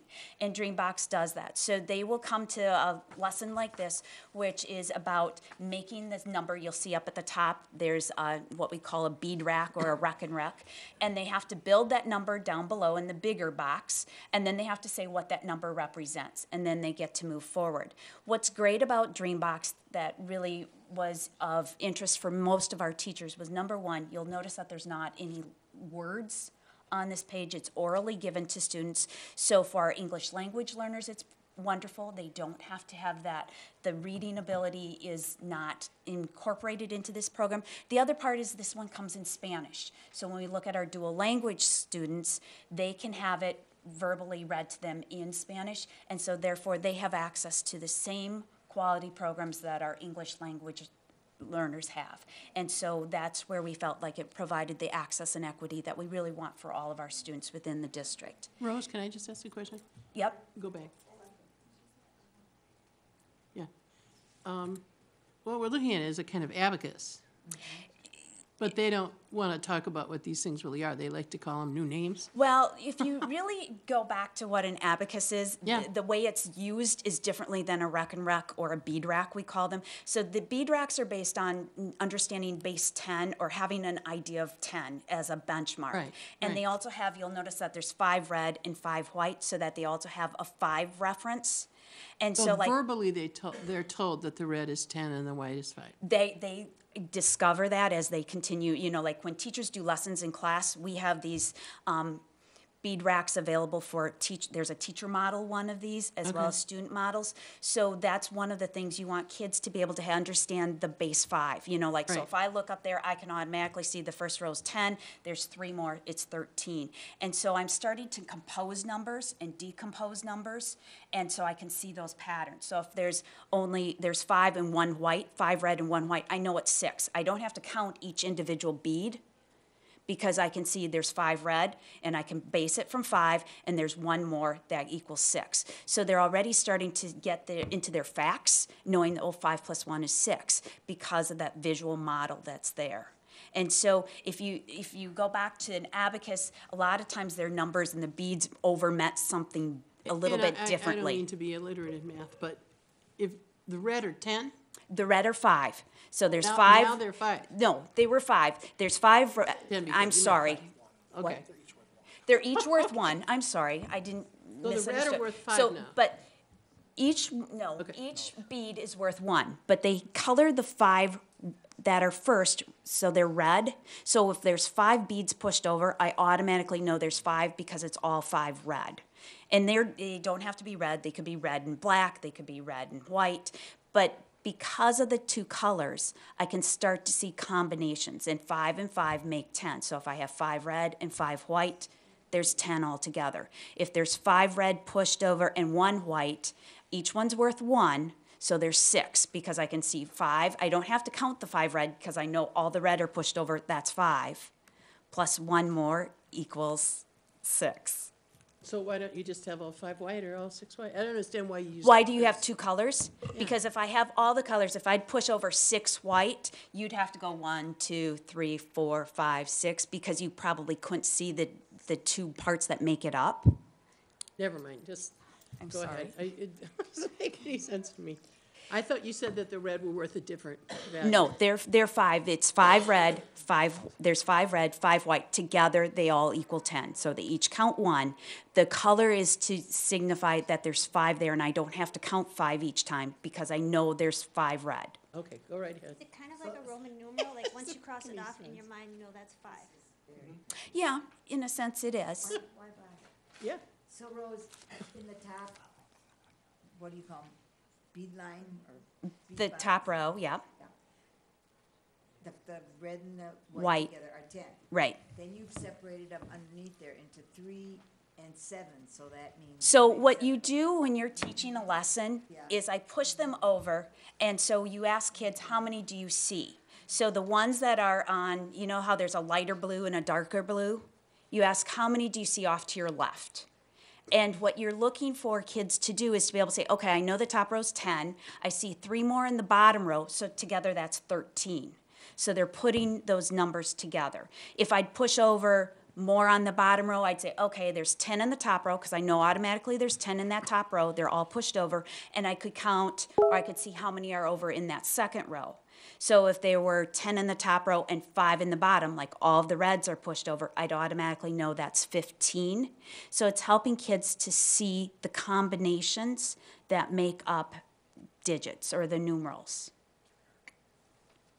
I should bring my model in. Let me just add really quickly also, one of the follow-up pieces to this would be an opportunity for people to come play in it, where we could kind of work you through it.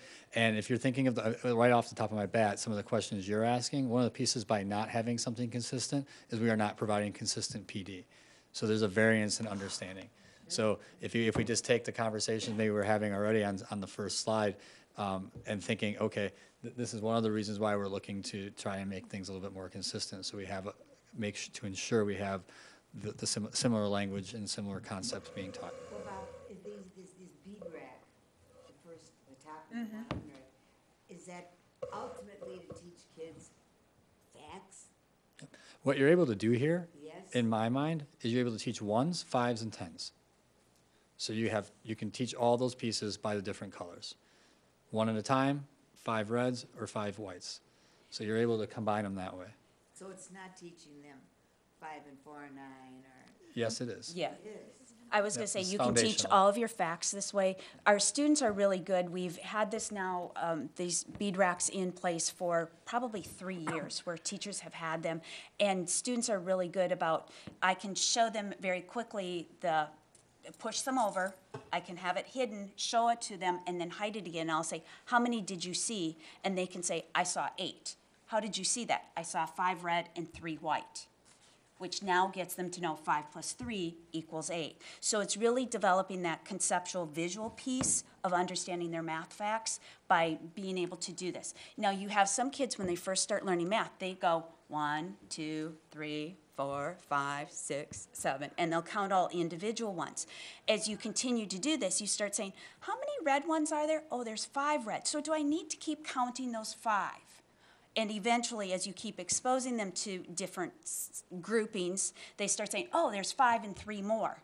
Oh, how many are 5 and 3 more? So they might go 5, 6, 7, 8. That's just another stage in development of math understanding. Do they ever write these, like 5 and plus 3 equals 8? Do they write an equation after they use these? Absolutely. And again, those are the next steps. First you want them to do it orally, you want them to see it visually. First. Right, you want that conceptual understanding, so then when they see that 5 plus 3 in written form, they can, all right, oh, I know what that means. I can start to put it together. Okay. So this is that visual understanding. I know I've been here before where I've talked about that conceptual understanding. That's what the visual models really start trying to show them, that 5 is 5 is 5. 5 is always the same, so those 5 red beads will always be 5. And then I add 3 more. I can add on, or I start to see, oh, that's 8. You start this in kindergarten? Yes. Okay. Yes. Then why is the green box, why is 13 green? So if you look up at the top, there's 10 in the top row, there's 3 in the second row, so altogether there's 13. So what this part of the program asks them to do, they show the top box, all of the beads start over on the right-hand side. The kids are asked to match the beads over, move the beads over so they match the top box, so they move over 13 beads, and then they ask how many beads are there, and so they click on that 13 that's in green, and then they'll click on that green check mark to say that that's the answer, and then the program gives you a good job. You'll see the little girl there with the bowl. The bowl is, and when it gets empty, they've finished that activity, and they move on. Is this web-based or is this software-based? It is web-based. So the students could do it conceivably at home? Can they log in? They get licensed accounts? Yes, That's how it and works? you're jumping ahead, yes. Sorry. We'll talk about that it is iPad-based, and so as long as they have internet connection, they can do this at home, they could do it at the library, they could do it wherever, and so it is something that follows them throughout their year-long time with us. Alrighty, so the oral presentation is done by the teacher or done through the It's done through the program. It's done through the program. So the teacher, you know, that's why they can do it on their own at home, or they can do it in the classroom as part of their application time for math. But Rose, is it not possible that there could be a student or two whose receptive language wouldn't understand? That's why that's nice about this is does come in Spanish. So if my language is Spanish, it will say it in Spanish. For the most part, when you listen to the wording, it is stuff, again, those bead racks. This one shows you 10 frames. Those are the same skills that our teachers are teaching in the classroom. So it matches perfectly with what we're doing in the classroom. So hopefully you've built some of that understanding, some of that language piece that this program asks them to do. They will have also heard it in their classroom. So it's not... It's the language piece. Right. It's not a separate piece, though, because these are the exact same tools students have available to them in the classrooms. Could you tell me how this is 10 frame? From a secondary lens, this is a great problem right here. So you think about 39. How many 10s go into 39? Right, that's why I like the idea of using blue as 10, red Right. as 5, and So in white this as case, 1. they use it as chunks. So you see that in the bottom right-hand corner, Yeah. there are 10 beads. Yeah. So that's automatically 10. So that person would take those beads, and I know I have 3 sets of 10, right? So I'm going to slide that over, 1, 2, 3, and then I have to figure out, well, how do I get those 9 more extra? And now this is, 9 more. If you have 15, how do you need 9 more? well, you can use those multiple times. So I'm going to use 3 sets of 10 to get 30, and then how could I get 9? Well, I could do 3 sets of 3, so now we're talking about multiplying at the first grade level, which is huge. Or they could actually add those up, a 5 and a 3 and a 1. But now they're not using red or white. They're all... No, they're all still worth 1, just like the previous problem. But now they're visually still seeing it in chunks of 10. So you, But why don't they, I guess there's a reason. Yeah. I mean, if dark blue, you know, I'm thinking, of course, poker, but also, Right. you know, an abacus, you know, if dark blue is 10, then they need 3 dark blue, yeah. right? 1 They s- red and 4 white. I They mean, isn't still, that easier? right, they still all represent 1, because at the first grade level, it's really Okay. hard for those kids to quite understand that yet. But they will build to that, and you'll see the progression as we go and move on to the next couple of slides. Okay. So as they work through the problems, one of the things that Dreambox offers is that motivation. So they earn achievement certificates, they get tokens, so you'll see the little pig up at the top with some tokens. They can take those tokens and then go to the screenshot that's at the bottom left. There are carnival games that they can use their tokens to play. And then they also have adventure friends that you'll see on the right that they can, that they have to show that they've made progress in each of the different each of those different adventure themes. The games that you see on the bottom, what's nice about Dreambox is they have it so teachers can limit the amount of time they're on them. They are meant to be a reward, but I can say that they can only be on it for X amount of minutes, or that they can do those games at home, but not during the school day time. And so there is some control on the teacher's end as to how they use those engaging games along the way. So as we continue on, what does it offer for parents? What's nice about this for parents is parents will get a code where they can go in at home and they get this parent dashboard. And so they can see their student's progress or their child's progress. They can log into their account and they can actually play Dreambox without affecting their student's progress. So up in the corner where that arrow's going, it says play Dreambox. So parents could play Dreambox. They can see what the kids are doing, what they're playing. And they will also receive notifications. So in my email, it will say that Johnny's been on Dreambox for the last 3 days. This is what he's accomplished, or he's accomplished a new level. Or it'll say, you know, Susie hasn't been on for the last few days. We know it's important for them to be on. Maybe you can encourage your child to try some of these activities at home. So parents are really connected to what their students are, or their children are doing. They can review it, they can track how well they're doing. And then on the next slide, you'll see that they also have resources for parents. So parents can read about the developmental aspects of mathematical thinking. They can help their children succeed, so it gives them some hints about things they can do at home. I can invite a friend. They also have the Dreambox Dreambox blog, so the people who are creating the Dreambox account can say what they're doing, how they're doing it, why are we using the bead rack, or how does the 10 frame help to develop understanding of tens and ones in your child's development of math. And so there's a lot of resources for parents to help them understand how math has gotten to be more of that conceptual understanding versus just the procedural piece of it.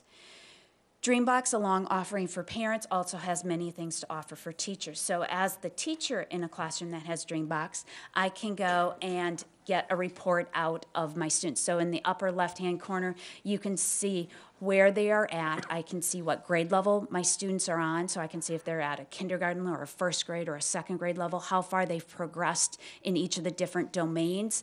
And then I actually have the performance report, which is on the left. And I know these are really small, but I can get down to individual standards, and I can see exactly where students are having problems, and I can make my small groups. I can differentiate based on what I'm seeing in Dreambox, and then I can pull out those students over to have a small group to teach them and to help guide them through whatever their questions might be. So it does help for that individualized and small group instruction within the classroom as well. So the teacher instruction comes after the student uses the Dreambox, before the student uses the Dreambox, or what? I would say both. You know, there's going to be instruction that I'm doing in my classroom as I'm, going about my daily lesson plans. So I'm going to be doing that, but then kids will have time to go on Dreambox, and then I can use that information to help support the data that I'm seeing in class, my classroom observation.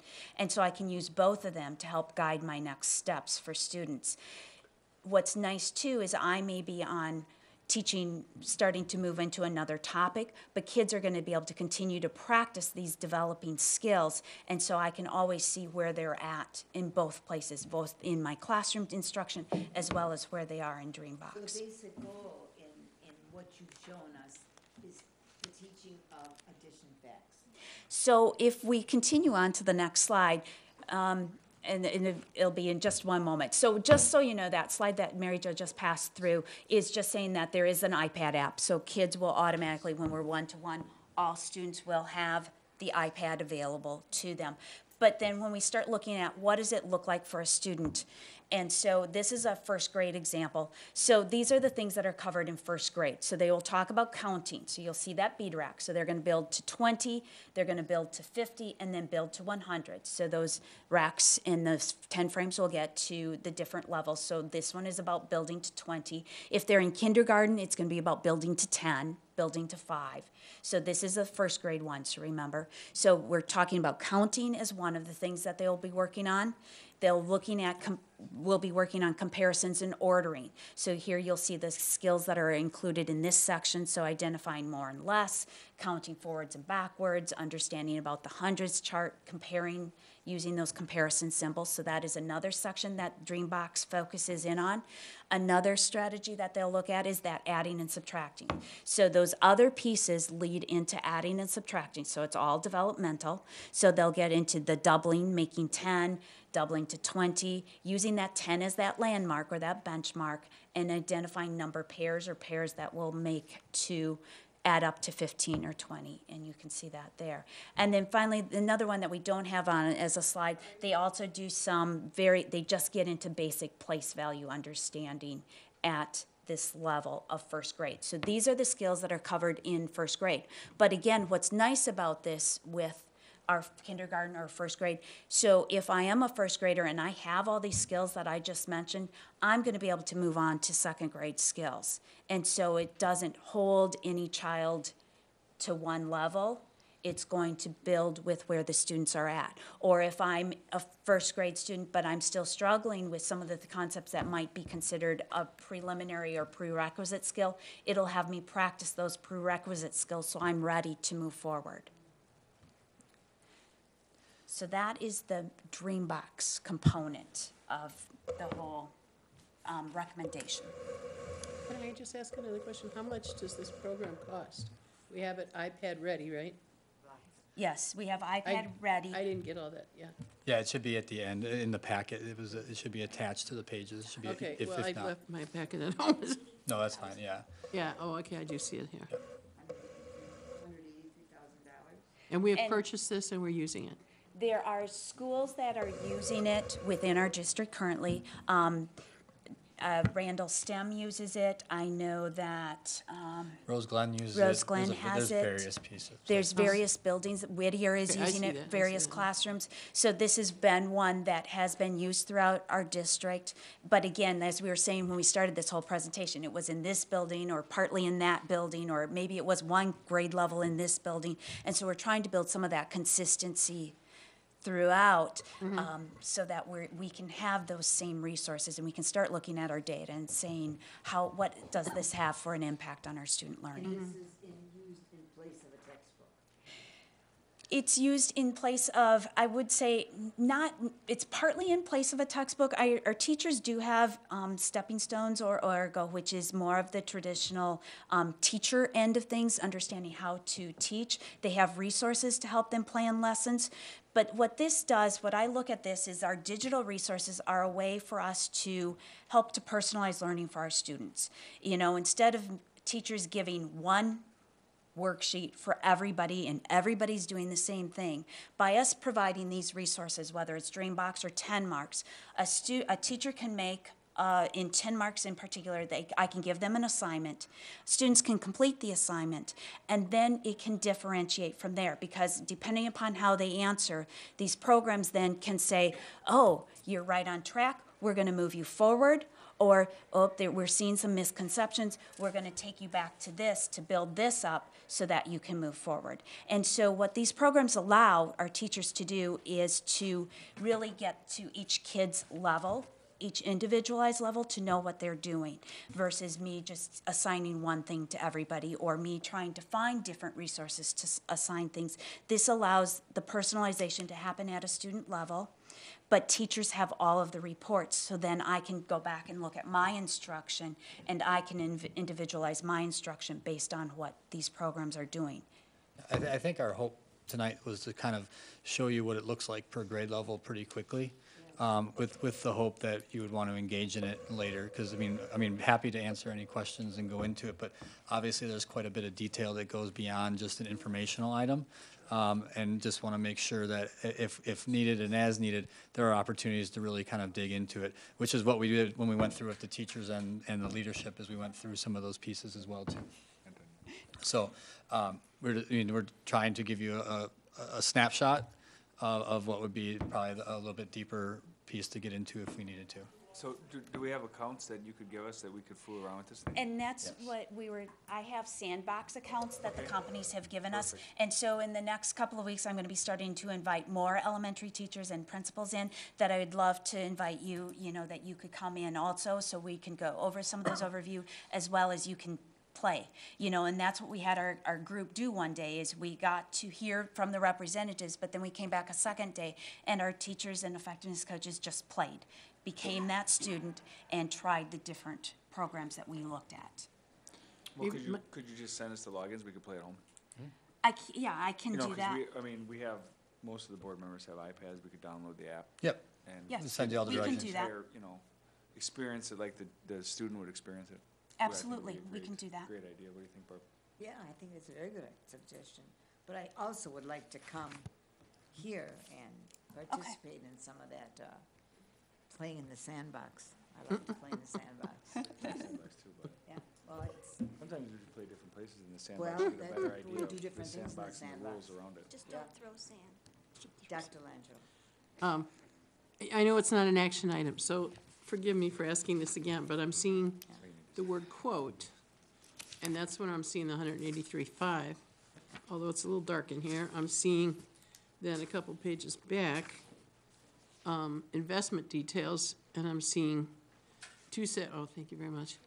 275 minus a discount, or about 249. Now, that's for 10 marks? Mm-hmm. So do we add those two numbers together, and at some point, is this an action item, or you said you're already using this? No, the district's been using this for many years along with any resources, but it's more been a site-based decision. So, it's been supported through different funds, through building budgets or through some So CNI we've already funds. paid 249 plus 183. We haven't paid anything on there. Then I'm not This sure is what this you're would saying. be When this we're would be using it, but we haven't paid for it? this would be moving into next year. Right now, some of the buildings are paying for it on their own, out of their own Okay. building budgets. And again, that's where we have the inconsistencies because of different buildings and how they're using the various programs. And so when you look at those numbers, that is, we're looking at trying to get this to be a 3-year implementation so that teachers, number one, know that there's consistency in implementing it. And so, and students will have that consistency in using the programs versus 1 year, one teacher uses one thing, another year, another teacher might use a different. But this will be the core of our math instruction, from what you're seeing. No, it's, if you think of it in 3 buckets, it'd be one of the 3 buckets. So in the description, we talk about this would be a digital resource, then we also talk about that there's a handheld resource, Origo, stepping stones in the middle school, maybe a textbook type of version. And then the 3rd bucket would be the art piece of the instruction by the teacher to figure out what do my kids need at this time. And you're seeing that the 3 buckets then is uniform across all schools? Yes, more. Which they are not now. Correct. So that got a little out of kilter, I guess, huh? Well, that goes back to moving away from Trails Blazers, which never That wasn't very fulfilled its, successful. well, and as far as the Remember that. cost goes, Yeah. this is, even with the 249 number, is about a third of what the costs were on Trailblazers. Those were ridiculously high. And they it weren't- never it didn't work. the results never materialized from that particular Right, I remember program. lots of controversy So over this, that. this all That gets, was this will horrible. all be part of budget, you know, an approved budget that we go forward. So Okay. in terms of being an action item, it would be on a budget that the board votes on. Okay, but this is one, if I'm, again, just to make sure I understand, this is one bucket, which is 249 plus 183.5, and that's one of the 3 buckets. Correct. And then the other 2 buckets we'll hear about, or they'll be in the budget or something? Origo and stepping stones are pretty consistent in the buildings right now, K-5. Okay, so they've already been invested in it. Yes. We're not looking at that now. They're No, already- no, okay. it's just making So sure that we're still supporting. This 3rd bucket is what you're sort of saying is the icing on the cake now with what we already have. Yes. Yes. Okay. Real quick as well, this world has changed so fast. As schools are piloting and trying these, I mean, stepping stones, what did we first hear, in Origo, we first heard about a year ago? 2 years ago, was it 2? 2 years ago, okay. And 10 marks, and so sometimes there's a trial and error, sometimes there's a product that's really good, and so when we have, for a while, it has been, buildings have looked at, oh, we should try this in a grade level or a team, or something looks good to add to what we're doing. Sure. And this is what the team is really doing. We need to make some sense of this now and make some decisions to get some consistency. Mm-hmm. Got one classroom in one building or not, or one teacher or one grade level, as well as the costing. As we've looked at, we've been in this stage of, here's the curriculum, here's what we're teaching, but as we find good tools, some of them are just, this should be a part of it. And that's kind of where we're at. And now we're looking at costs, and it's sort of one of those pieces which were, what goes with the cost of our programs of a curriculum adoption or the textbook costs. And now we're facing that many of these places, sometimes we can get by on creating our own or using free things. Other times there are costs to these things. And so we had tried to look at, is there quality behind this? Does it work? And that's kind of where the proposal comes in, of saying back to the 3-year, if we're going to make a decision, here's what we've reviewed, here's what the suggestions would be, and then the costs would come in, because at least it could be add a little consistency to the training and to the model. That's kind of where we find ourselves now, and we knew that there'd be a lot of questions, let alone wanting to see it close up and get some feedback. So tonight we were hoping to give at least a start of the information. We could come back, what's our timeline, a couple of times if we need to, or break it down for different things if we want. Well, no, this really helps. I mean, now I think I'm beginning to understand these buckets and, you know, whatever you're saying, and that this is really the 3rd bucket. That makes a lot of sense. And again, you're piloting it in a couple of schools, and that sounds good too. I'm not an objection to that, and you'll be able to tell us how that's working. The slide that goes home to parents, and I'm not sure, you know, if it's Beadbox or whoever, but before we send that home to parents, we have to change the spelling of there. Because as a district, we don't want to look like we can't spell the word there. So, I mean, I just think anything, I'm really sensitive to that, but anything that goes home, we want to look like we know. And maybe it's Beadbox, I don't know how that slide was evolving. But before that goes home to parents, we have to make sure to proofread it. Thank you. Ms. Ranchek? Thank you. So Dreambox is just for for grades K through 2? K through Right. 3. Through 3? Because if you look at our dual language schools, our K through 3 is our Spanish speaking. You know, they're teaching in Spanish, so we definitely want to provide them resources that fit with how they're teaching it in their classrooms. Okay, so I know how when a child is doing well and they're, let's say, a grade above, or, you know, what happens when they're in third grade, but they're trying to do fourth grade math? Just So stop both them? resources, when we kind of wrote, Dreambox could be used 3-5-ish, Oh, okay. and 10 marks could be used one senior year. Okay. So there is the flexibility. The quick would be Dreambox was, in an opinion, probably the most developmentally appropriate for most of our K-3 students. Knowing that we have some that will need to engage earlier in a different lens, and also knowing we're going to have some kids that may continue to engage in that for an extra year or two because that's what fits them the best. I was going to say, Dreambox goes all the way up to 8th grade. They're developing more units. So even if I am a third grader and I am in Dreambox, I can still move up to 4th or 5th grade. The same thing with 10 marks. It spans 1 through Algebra 2. So officially, we could have a student in 10 marks that could be working at a high school level. And so that is one of the benefits that we saw with these two programs. While we're recommending it for K-3 or we're recommending it for 3-8, we know that these programs can extend either direction for our students that may need it, or we will have extra licenses that we could always move a student one way or another also. Okay. And then, did you take a survey from the schools that are using them, and they suggest, they recommend? Yeah. Let's go ahead and Yes. we can start talking about 10 marks a little bit. Okay, So sorry. one thing So I have 2 more questions just on this. Okay. All right. Okay. I know you guys are trying to move us along, but you should know us by now. Okay, whatever happened to lining numbers up, like 12 plus 4, or do they ever see Yep. this? Great question, Absolutely. we'll get to it, yeah. Okay. Yes, they do. And 10 marks will show it that way. Okay, and for students that might not have Wi-Fi at home, it doesn't matter because it's an app? Like, let's say they're in the car, and they're going to grandma's house, and they're in a car for half an hour, can they do this? No. So what happens if a child does not have Wi-Fi at home? They still can't do their homework even though they have these devices? Again, it's a piece of the puzzle. Okay. And we were working on building a component that would be used in schools. And so this allows for an opportunity to have anywhere, anytime learning, knowing that we can't guarantee that for every student. But this would be I guess, we're trying to take the approach of worrying about or concerning ourselves what we can control during the school day.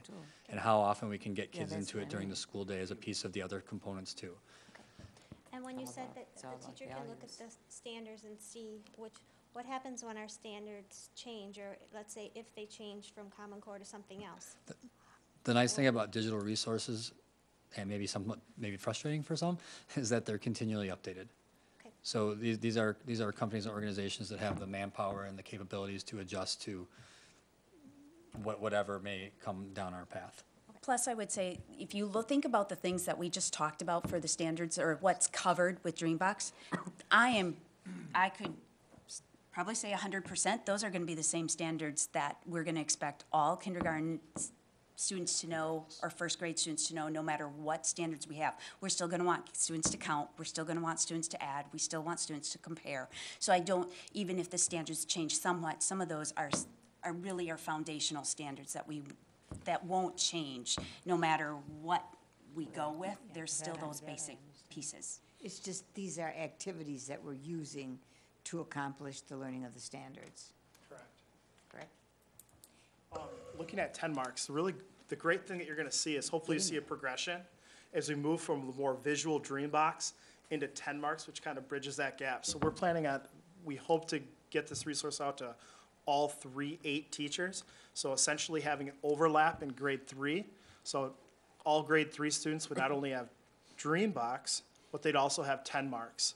10 marks is also a very similar program in that it allows kids to get online, whether it's through their iPad or through any internet device, and have organized assignments that are specifically given out to them by their teachers or by the program to make it personalized for them. So this is the entry page that every kid sees, and you can see very clearly there's 3 start buttons. Those are 3 assignments. You could slide left and right to get to other assignments. Go ahead and go to the next slide. The great part about this is that it extends learning opportunities outside the classroom. So these question sets are probably more similar to what a traditional math class would have. They're not as visual, but they build off the Dreambox examples. And you look on the left, in the upper left-hand corner, every single question that the students get has an opportunity for it to get read to them. So kids in third grade are still having an opportunity to learn how to read with that device. And in addition to that, they're given hints that allow them to get at the problem and to really kickstart their thinking. And in the bottom right-hand corner, if a student is really struggling with that topic or that particular question, there's videos that are attached to every standard that allow students to relearn the content that they're working on. So that's a great part about this. It's extending the learning outside the classroom. So it's not like a traditional homework assignment where you give a piece of paper and essentially students don't have learning resources that go along with it. So if they get stuck, they're stuck until the next day, especially if mom and dad aren't home or aren't math experts, or that's not their favorite thing. But can I just ask a question to Sure. your point? If X percentage of our students live in homes without Wi-Fi, then it's no different than if mom and dad aren't home to help you with a paper assignment, right? I agree. So for the vast majority of the kids that have it, it would be a benefit, but for the kids that don't have it, it'd be the exact same as what they're getting now. But you can always take a piece of paper home. Right, so all these assignments for 10 marks, teachers can print off the assignments as well. So if we do have that, kids can still get a practice opportunity, it's just they lose the extra benefit. Oh, yeah, they do. So they get what they're already getting, which is paper assignments that parents may or may not be able to help with. You can still get that, but when they do have access to the internet, which the vast majority of our students do right now, they still have that extra opportunity. We sent out that survey, we surveyed. Yeah, it's with our tech survey. Yep. And how That many- goes out every year. I don't have that exact data. It's pretty high. It is very high. Yeah, because some people will forgo bread for internet. Well, and that's good, I'm glad about that, but I think it's our responsibility to be concerned about the ones that don't. Yeah, we'll So definitely. I don't know if it's 12% don't or 10% don't or whatever, but, I And mean, I I was- think that's a concern. It is definitely a concern, but I always look at it this way. They'd just be getting what they're getting now. Well, they'll feel deprived because they won't be able to go and do all these games at home. And I think also, I though, get your point. a piece of it is, in our planning, is how these can be used within the classroom. So there's opportunities to extend, and again, Sure. unfortunately, it's not for every student, possibly, but I think what we're also looking at is how these can enhance the instructional experience that take place during the school day within the classroom. Because on any assignment, they could go home and it may or may not get done depending on Oh, the sure, I know student. So that's the hope is to use these from our framework as an opportunity, but also really to enhance the experience that's taking place within our classrooms. Okay, yeah. Yeah, looking at the next slide, another opportunity is when kids are given an assignment, let's say they don't do so well. They maybe didn't take the hints or the videos weren't clicking for them. Automatically, when the students submit their assignment and maybe they don't meet the criteria, they're given what's called an amplifier lesson, which essentially then reteaches from the very beginning that skill or that topic. So it's no longer optional like the videos were, but now students can go in and relearn that again. So once again, more extended learning for students who are struggling. What you see here is what I wanted to talk about a little bit earlier. I know we talked about paper and pencil lining numbers up. 10 Marks has another feature, it's called Jam Session, and it's tough to see, but on the left-hand side, they're basically getting kids some fact fluency.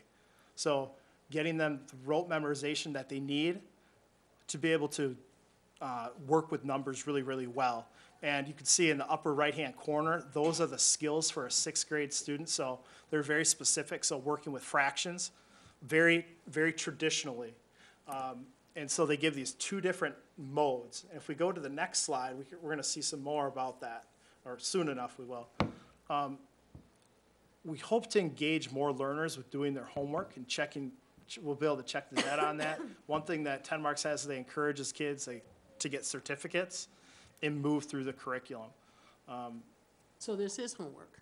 It could be homework, it could be just Except for the practicing kids who class. can't do it at home. I mean, I hate to keep saying that, but you're saying use it during the day, but then you're saying homework. And depending on Yeah. what percentage of our students can't do it at home, that's not really fair to them, right? I would say at the elementary level, for the buildings that are piloting 10 marks right now, Yeah. it is built within that math, that 60-minute math block. So it's not It- homework. If could they be both. want to do it, you know, teachers will say, you can work on it at home, but it's not a Unless you sign saying can't. you have to do it, Right. you know, for X amount of time. And so it is homework if, you know, it's like reading a book. You can do it at home. Hopefully you have opportunities. But if you it's don't, you not- don't. But it's not a requirement. Okay, and I'm really concerned about this, so that's why I keep visiting it. We didn't buy iPads for our students and say, oh, I'm sorry, but 10% of you can't get them. Right. Okay, so if a student doesn't have Wi-Fi at home, they're handicapped in the same way that if we never gave them an iPad. And boy, wouldn't we be crucified if we didn't give X% of our students iPads. So Yeah. I just think it is an issue that we have to face, because if we don't, we're sort of glossing over it, and I You're don't right. think that's fair. You're right. I think we need to take a look at strategies and how to make that easier for those students. I mean, if you could load this on an iPad and the student could take it home because he or she has an iPad, that's one thing. But if the student Yeah. at home does not have Wi-Fi, One way that in the high schools, and this is something that's just coming to my mind as you're talking about that, one way that we have done at the high schools is that we've put those question sets on our Blackboard pages, which can be, and then kids can use those there as well. So that wouldn't require that, but it's a little bit different. It's still not exactly the same. We could give them some access. Teachers could still get feedback from the kids, but we'd lose out on some of the other things.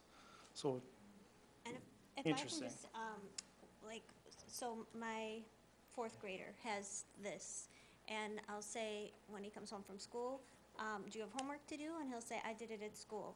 So he might have 20 minutes of Alex or Dreambox or whatever to do, but he did it at school, so he doesn't have to do it at home.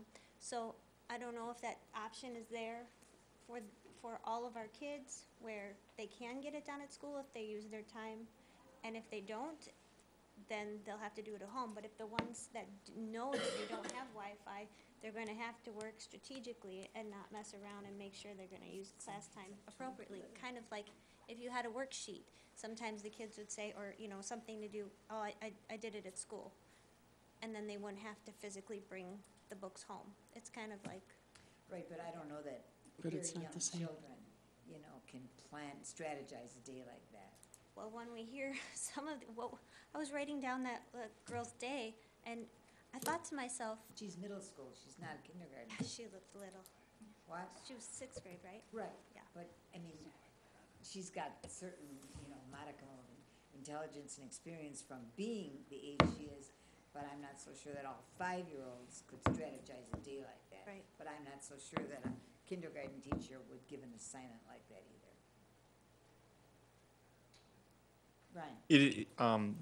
Access is definitely a major theme in all ways, shapes, or form, whether it's internet, whether it's support, whether it's resources. And so I think we continue to become more and more mindful of how we can do that and try to find as many creative ways as we can. But absolutely correct. If we're going to expect an ultimate learning experience beyond the school walls, where there's a variety of circumstances that come into play, we have to talk about finding models to do that. There are great ways, I've seen it, there are great ways to download some of the same opportunities or learning strategies into the notebook so you're using a pen and pencil. There are ways to do some of those things that can create a more equal playing field, because the internet has, there are things in the community we have to continue to partner with, and I know there's becoming more and more solutions out for where's Wi-Fi.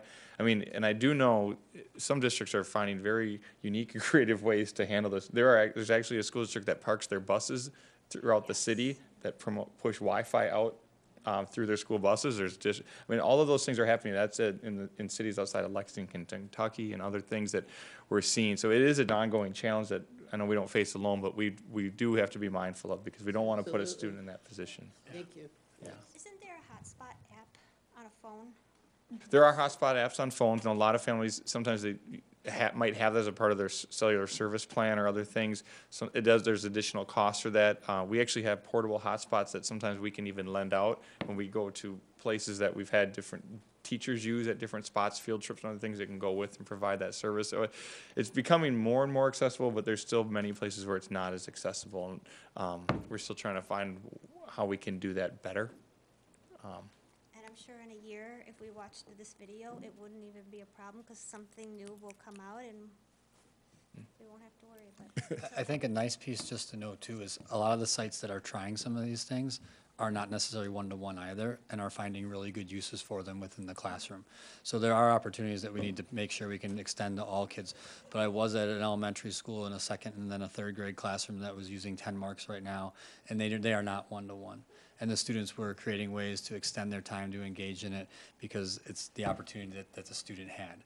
So we are finding spots and having really good conversations with students and teachers around the uses of these in spots that are not one-to-one yet. We're also having the ones where they are enjoying the opportunity to go home and be able to extend it, but we are seeing places that are being creative with what they're doing in buildings that are not one-to-one too. I think one final thing about this is that with these programs, it's not like the traditional, here's your homework, you need to do the entire page. Right. If they work on it for 5-10 minutes in the classroom, they're going to move along. It's going to keep them where they're at. When they come back the next day, they will continue on with their learning.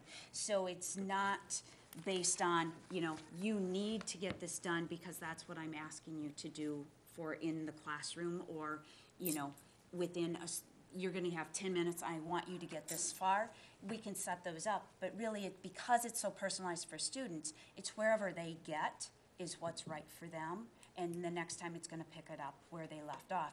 And then the teacher can continue on with their instruction. That sounds good. I understand what you're saying, Rose, but ultimately what Ryan hears me saying is what the bottom line is, which is we can say, oh, okay, you get as far as you can during the day, but I'm real sorry.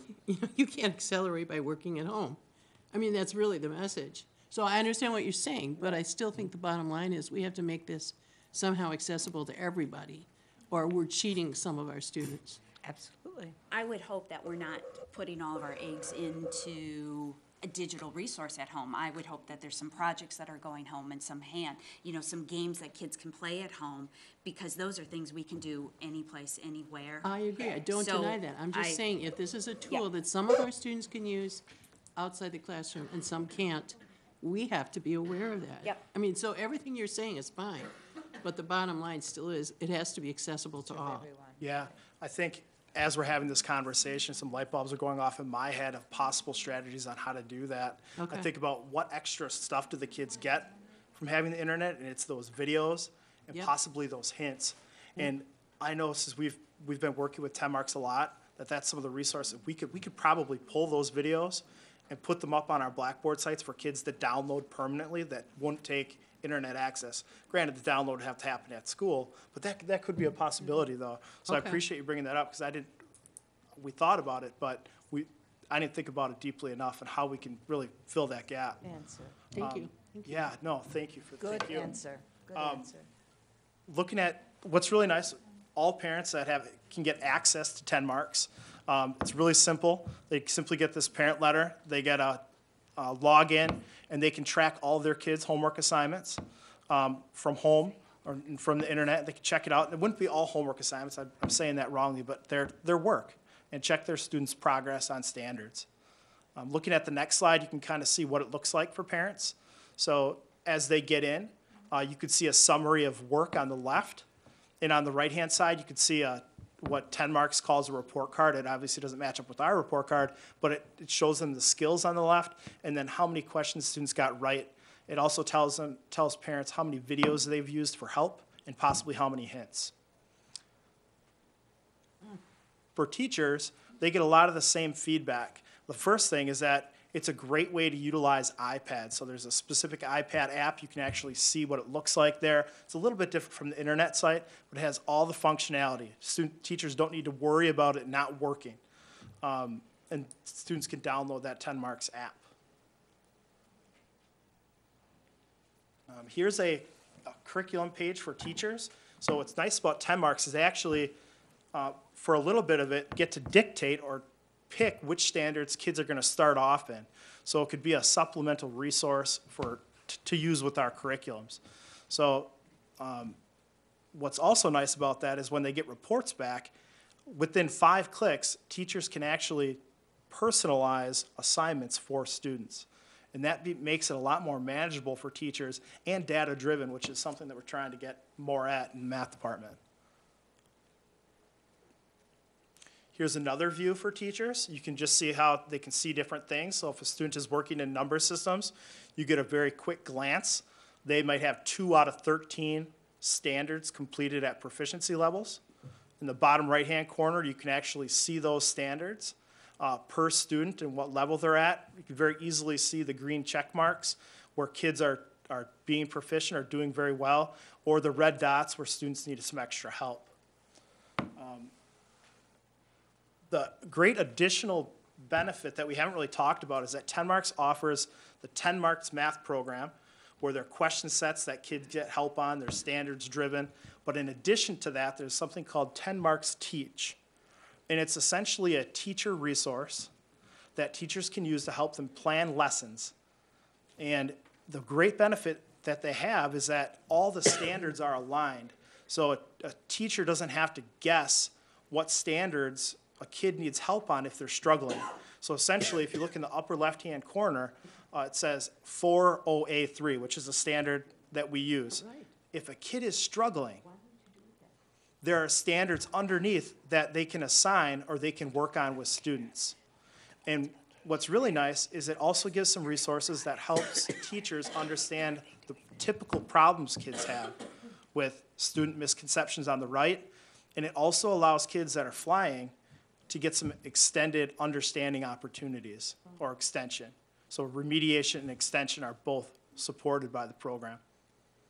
Just because Barb was just asking me, this example on the left is basically to show what not to do? Yeah, and it asks kids to find the error in it. So it gets them to get that rigorous thinking. And that also shows, it also shows a teacher an example of what kids typically do wrong if they're getting that type of problem wrong. Yeah. Which is, that's hard thinking. So we're thinking about my math teachers, if they can get a quick look at that, that refreshes their memory in terms of what to look for when kids are struggling.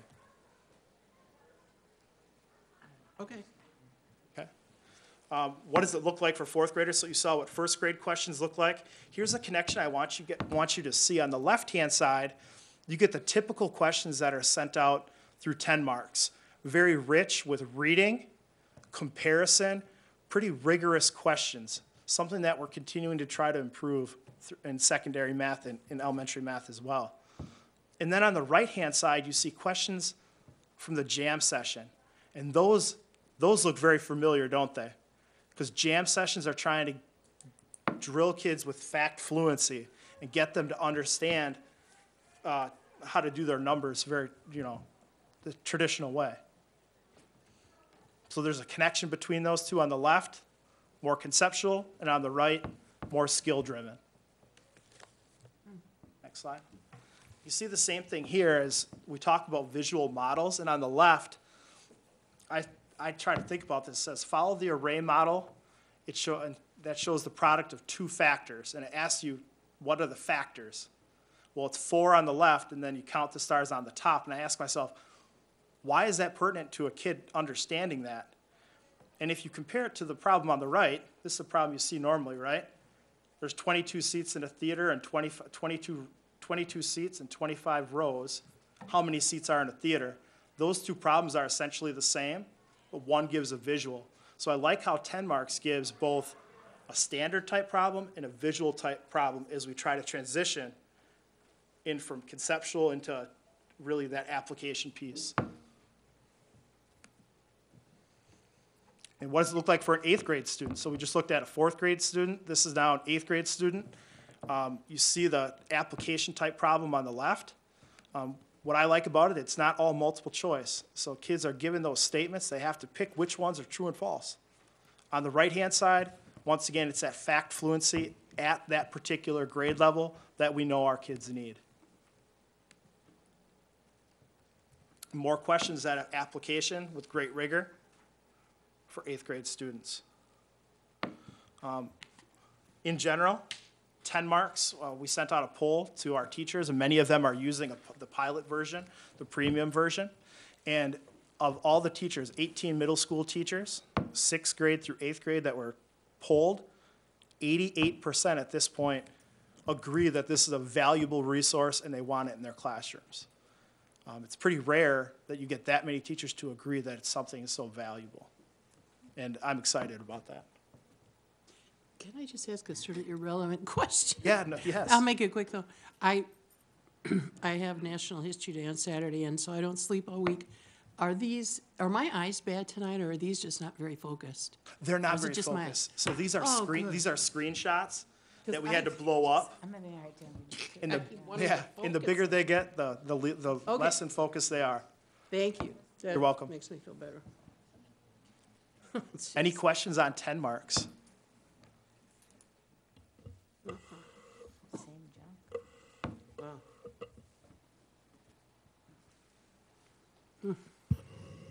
So now a response that's, so we're not teaching math anything like we used to. It depends. Correct.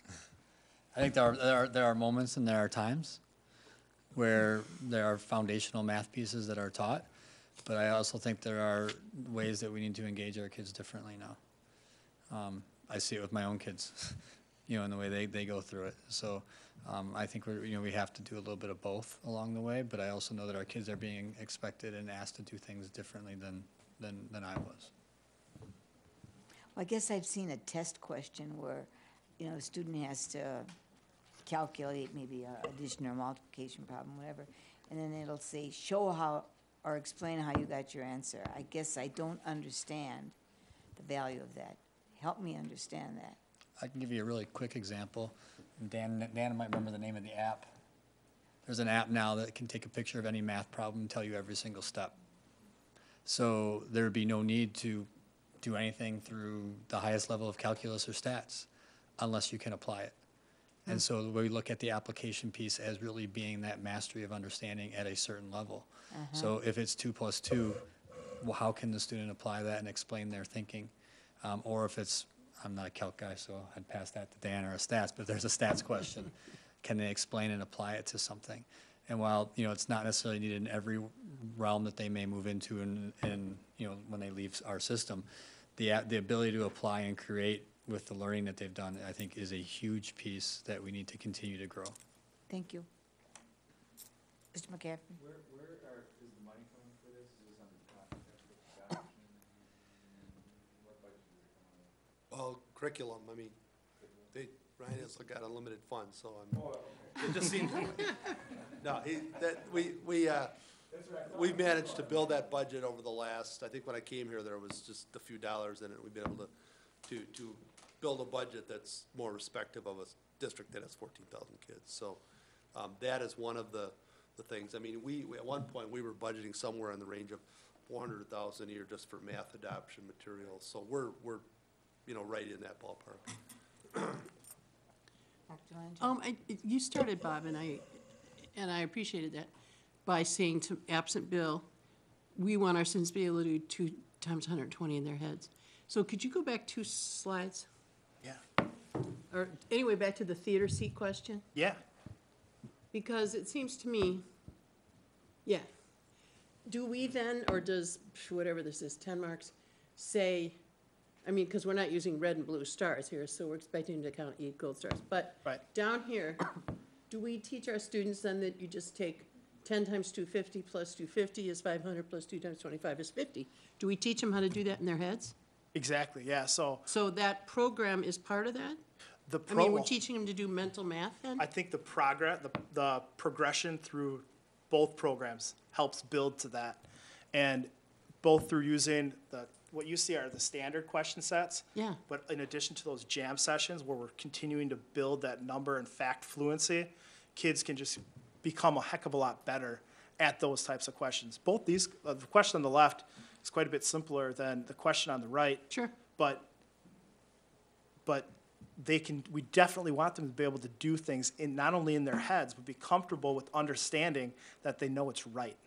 But does the program teach them, okay, this is the easy way to do it in your head? I think more so the Dreambox does than 10 marks. 10 marks is, I think both do well, but Dreambox builds that foundation, I believe, so well that kids are going to be able to visualize and understand and interpret numbers as they move through both programs. And do it in their heads?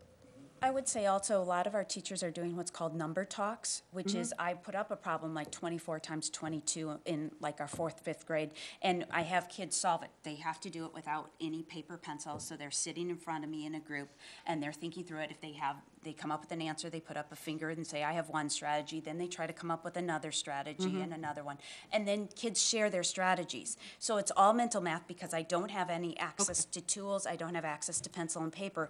And then when everybody shares their strategy, if we did that here, I would bet most of us would have different strategies. You know, whether it was taking and dividing, you know, partitioning or breaking up the 22 into 10 in, you know, the different sections, or if I'm just really good and I know, okay, we're counting by 25s, I could do that. I know, you know, we all approach it differently. So when they do those number talks, kids are sharing their strategies, so those mental, that mental math is happening. And not only am I saying there's not one way to do it, but, oh, I never thought about that. And so by sharing it out, they learn lots of different mental So you're methods. saying mental math is teacher-driven, not all these fancy program-driven? I would say it's teacher-driven. Yeah. But yet then I can practice it when I get to some of these. You know, they're going to have shared some of those visuals. But to me, that's part of the beauty of what teachers do in their craft. Oh, I think a lot of the beauty should be with what teachers do. You know, I'm a firm and so- believer in that. Right, and so I feel like they're setting up that foundation, and by giving and exposing kids to all those different strategies, they're finding ones that work so that they can explain their thinking. Oh, I was doing this, and if I hear other people say it, then that helps me give me the words that I might not have. I just knew it, but when I hear somebody else explain it, I can start to see those words. Thank you. I think another just quick piece too would be in June we have on the agenda an understanding or a work piece around workshop framework, and that'll help maybe see how this is embedded into the instructional framework that a teacher builds in their classroom, where you would understand when they might access something like this versus when they're working with a teacher or when they're working with peers. And so we'll be able to kind of maybe help clarify some of the visuals in the head at the June CNI meeting too.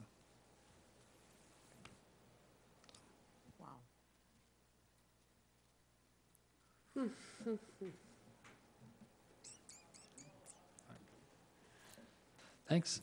Complicated. Thank you very, very much. Thank you for your patience in answering our numerous questions. You know, I really appreciate that, 'cause we're learners too. This is a challenging task for as you look at what's all spinning through this, and so I'm hoping tonight that I know we're going to leave with a number of questions. I'm hoping we can come back and continue to share that framework. Maybe we'll also do a kind of a framework and organizing where things are at currently and what's currently being used, because that's a part of it as well. But it's an ongoing challenging piece. The challenge with it is actually it's also underway right now as we speak. So many of these things are in the classrooms or in the model, so we've got to figure out which ones, you know, are we continuing with, what are the other ones that are in play that we want to stop, and what's that best piece. So Well, thank you for your patience in answering our questions, because, you know, we've got, I guess, a major jump to make to understand all of this. And so, thank you, Ryan. Okay, next on our agenda is Waukesha for Learning. all right, Waukesha for Learning, which is our grading for learning work that we've done in School District Waukesha. We've taken on that custom approach over the last 2-3 months pretty aggressively, so we're calling it Waukesha for Learning because we want it to really mirror the needs of our community as well as the classrooms and making a custom fit. Jason Smith is here tonight and Jody Landish is here tonight. I believe Bob Antolin will be coming back and doing an update as well in just a minute from the elementary standpoint. But since we last met, we've continued to follow up with making some customized fits throughout the district at both levels. We've got some of those changes in place as we speak, but we also have other ones continuing to unfold. So they're going to highlight some of the work that has been done. Also in a handout tonight, you have an conversation about a grading scale as well. That went through the Superintendent's Advisory Parent Committee last Monday in terms of having some conversation as well. It's still a draft at this point, but we'll hear a little bit on this topic tonight as well as we continue to look at making some of these things a better fit for Waukesha. So at this time, Jody's going to kick off. Yep, good evening. On? Now it is. Good evening. Ryan pretty much gave the summary, but from the secondary standpoint, I'd just like to update you on two things. The first one is our progression with Infinite Campus. Last month when I was here, we told you some of the concerns from the parent perspective as well as the teacher reporting angle. And so we are halfway through our meetings in terms of clearly defining what those things are, and then having our tech department tell us where they can make the fixes. Okay. So we've had 2 meetings so far. We have the 3rd meeting tomorrow with Ali Poff and Steve Schloman, so they can outline a very strict timeline for a progression. And then the 4th meeting, which will happen ideally before I update you next month, will be basically a memorandum for the secondary schools and the elementary schools to give to parents and teachers to tell them about the changes that will be made. Ideally, the quick wins for this spring, but more impressively for next school year. So that's the Infinite Campus update. Are there any questions about that before we move to the scale? Well, I just would like to make a comment. I had talked with an elementary school teacher just because someone we knew had passed away. And anyway, we got in the subject of talking about curriculum, and she was extremely pleased. She said this is the first time since she's been teaching in Waukesha, she's retiring this year, that anybody came around and ever asked, what do you like, what don't you like, what can we do to improve, how can we improve? Good. It was a very important piece in relationships with teachers, so I really Wonderful. compliment you on doing that. It's a lot of work to get to all those buildings and have all those meetings, I understand, but it was a very smart move.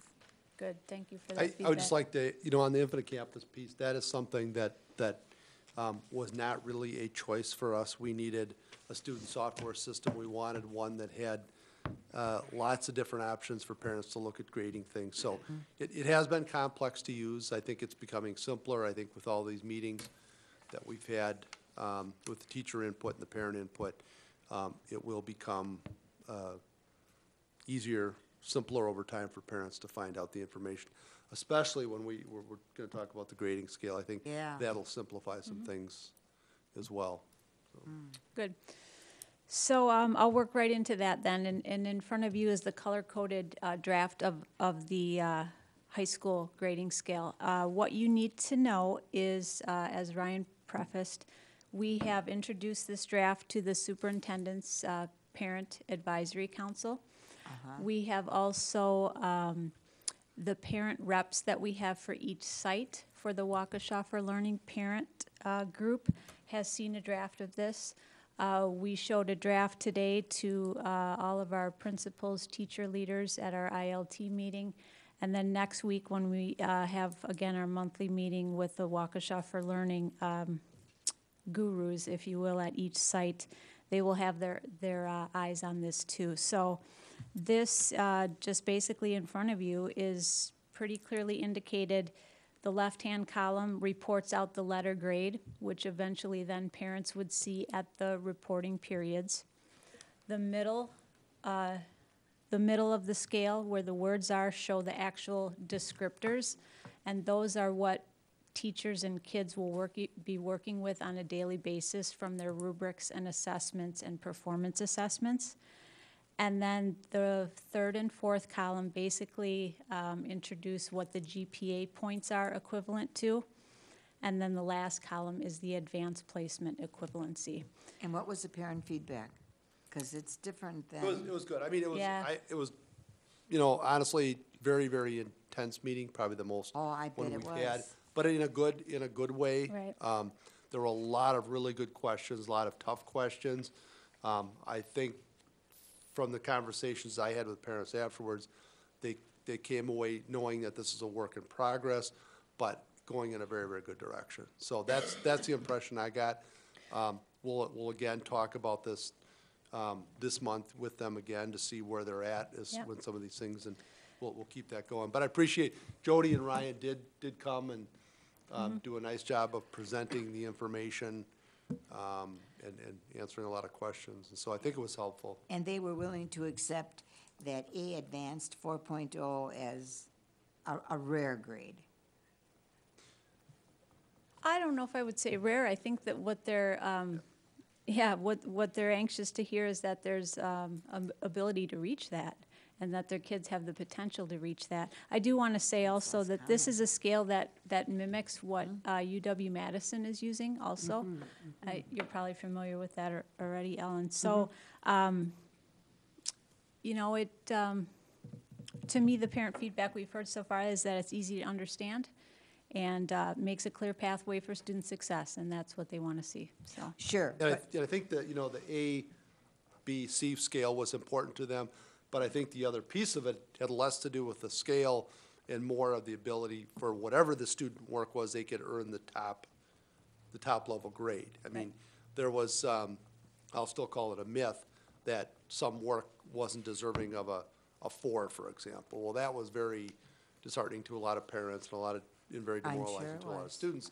I think that was cleared up, although it still may be happening, which is part of our PD process. But I think the letter grade, having a single GPA compared to, what did we have before with the, you know, we had a grading scale, and then we had the GPA scale, and they didn't always mesh, which was kind of a tough thing to do, especially for high school students.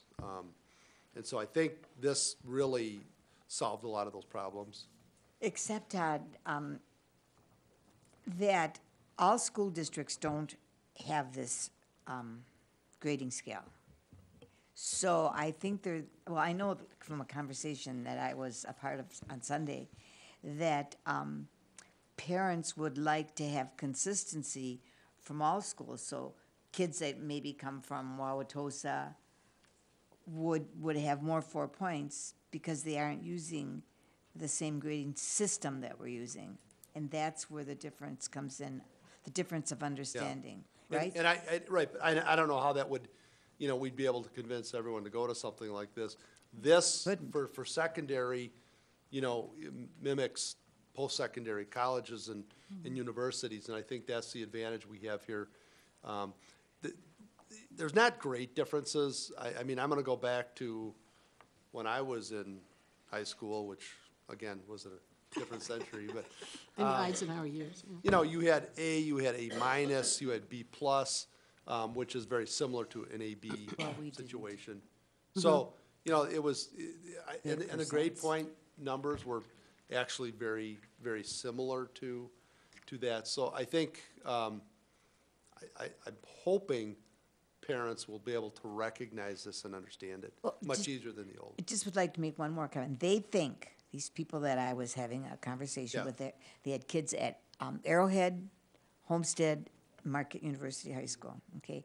They felt the kids at Marquette University High School had a better chance of getting in, like, Madison than kids that are under this grading system would have getting into Madison. And that was a general feeling. Under which, under this one? system, that it would be This harder. is Madison's system.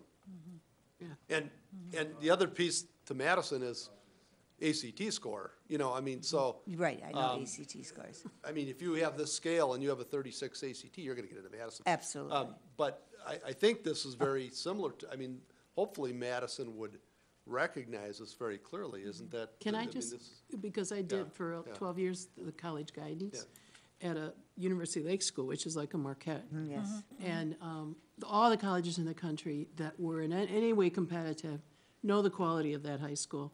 So if you come out of a Marquette High with a 3-point, it might be as good as a 3.5 from Homestead. And the colleges know that. They know the quality of the high schools and how competitive the programs are. Plus, Madison, it's ACT, but it's also class rank. And I remember there was a student that we had at ULS, which ULS was a highly competitive place. We had about 22 seniors, and this student was ranked in the bottom half, but he was a fabulous student. And his parents said to me, if we had let our son go to Kettle Moraine, he'd get into Madison. Sure. But he's not in the top half at ULS. So, I mean, the colleges have to know, and to a certain extent they do, but when they use class rank, it's really crazy too. It is. But for the most part, the colleges know, and Madison knows. caliber of the secondary program that somebody's coming from. So, you know, if you go, and I just hate to pick on, you know, but Oconto High School, and you get a 4-point, that's great, but it might not get you into Madison, whereas a 3.5 from Wauwatosa might. So it's very crazy when you're talking about getting into college. On the other hand, and I say this as a compliment, I remember when my grandmother died, we looked at her college transcript, and I swear to God, it was about the same as this. Yeah. From like, what, the 30s, I guess it must have been, I don't know. But the college she went to in the 30s used this A, B, B, B, C. Really? Yeah, so I mean, it's not, we're not reinventing the wheel, it's been used for a long time, so Right. I think parents can understand it, Well, I hope so. yeah, very I hope easily. so. Just I think so. one more comment before Bob goes. I didn't address the bottom indicator. Yeah. And I just want to let you know, I think I made you aware of this last month, where there's a definite need from parents and students and teachers to be able to report out some type of work habit or that soft skill. And so this would be an example of something that would be looked to report out. We have several teachers right now at the secondary level that are piloting something like this. We're hearing loud and clear that parents want to be able to see that soft skill reported. And so, again, this is more of an information item for you for now, but knowing that this will slowly filter into almost as an additional sort of comment portion, but to more sort of clearly describe those 21st century sort of work habits that is separate from the academic grade. So that's all I have. Real quick, from a secondary standpoint, one of our primary goals was to allow professional judgment to come back into play more so than it had under a rule-based system. And into, that's true. we have our first example of it that happened about 2 weeks ago. We got our first letter of a parent questioning one of the framework for grading for learning and the model that was being used with some of the secondary adjustments we did. What was fantastic about the example was that that the example got turned back around to just have a conversation with the teacher, and at that time that teacher not only had the conversation but provided a really well-written explanation of why the AP class was using this framework, why it was important to the learner, why they felt it was going to allow the student to show what they could understand, and the conversation ended right there, which is really what our goal was on this framework to begin with. So in that conversation, it went back to, it wasn't about rules, it wasn't about some equation, it wasn't about funny math, it was really about could the student demonstrate their learning, and did they have a fair chance to receive a good grade? And what we're excited about is, for too long it was playing by these rules and people didn't know, and there was our first example about 2 weeks ago, the high school AP course, and a teacher that had done this and it did a great job explaining why they thought it was fair. The parent agreed, and we moved on. And I think that's the goal of the work behind this, and I think we're going to continue to look at this example or other examples to have it really be back to that storyline, which is, does the student have an opportunity to understand what success looks like in that class? Do they have a path to get there, and the students and families have to work with the teachers to do that? So we have one win. We're going to keep tallying those as we go, but I just want to kind of share that because that is the bottom line goal of this, is to have a common sense approach that works for kids, teachers, and families. So. Good. Can I ask one more question? Sure. I'm sorry if you're in the back row and we're taking forever. Believe me, I'd like to get home too. But here I go. As a parent, you know, let's say Johnny gets a 4.0. Is that because he's gotten 92 or above on all his tests?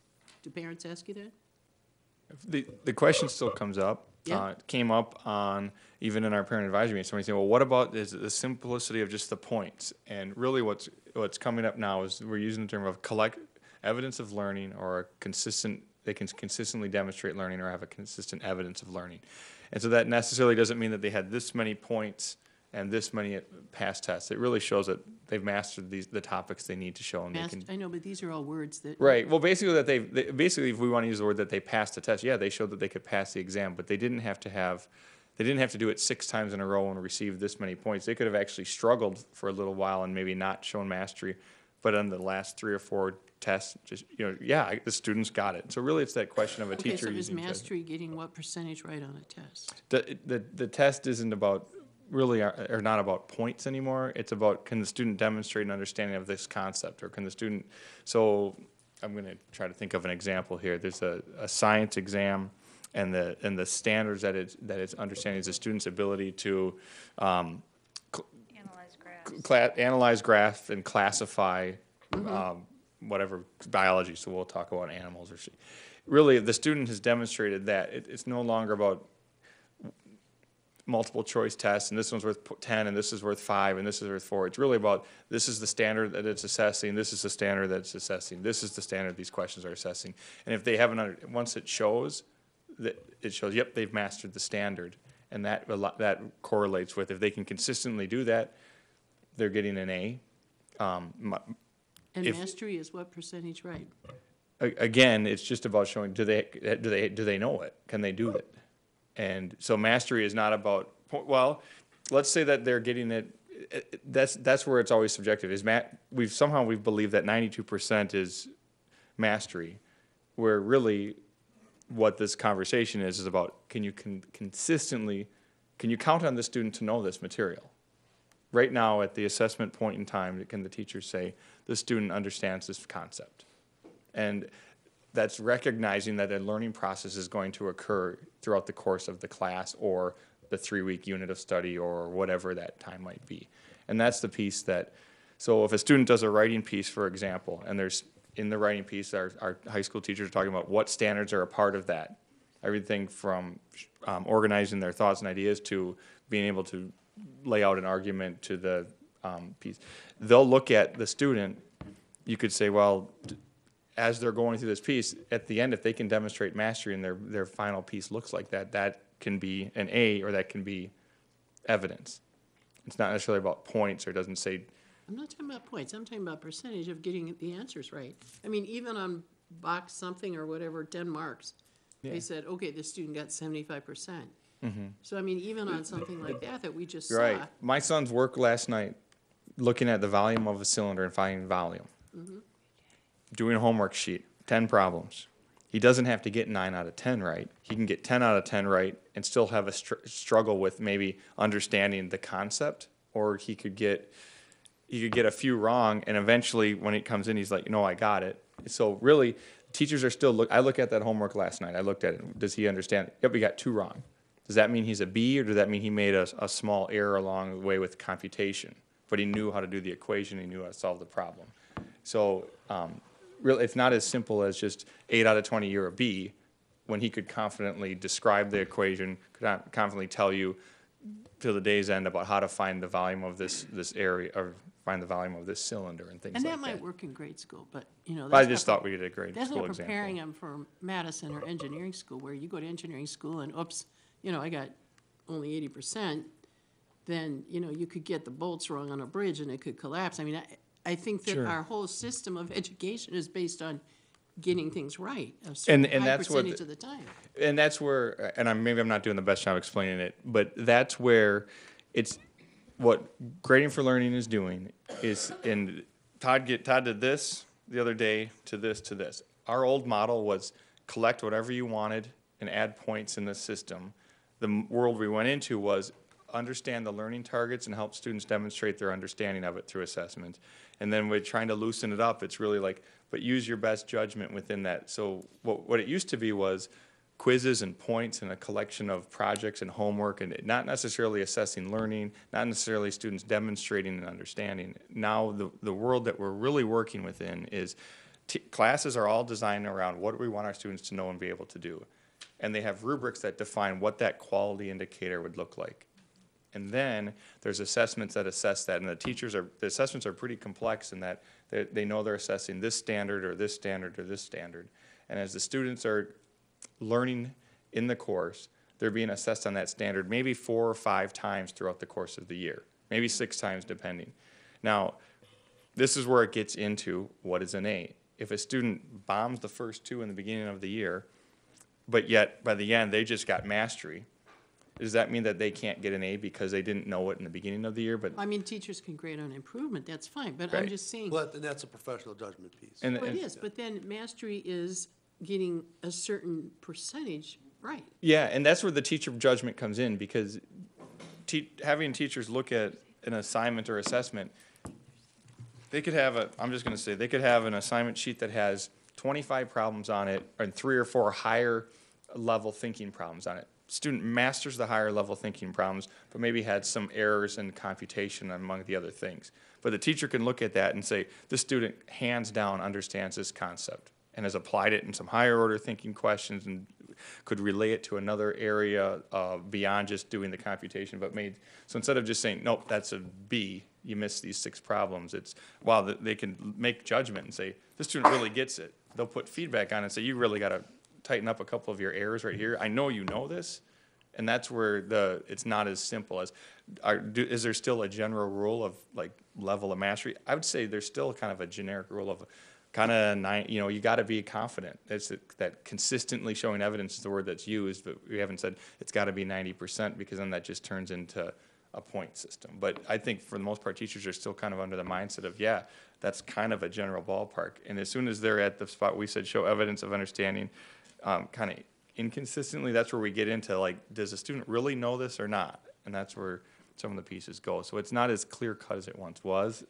But I do know that when you talk to individual teachers in the classroom, they are really clear on what those mastery levels look like, and for the most part, really work with students to say, here's where it needs to be, or they'll give them an exemplar to look at, or they'll say, this shows understanding, and that's where we're trying to get our system to respond with, because that's what we were missing the boat on. It became rules on both ends.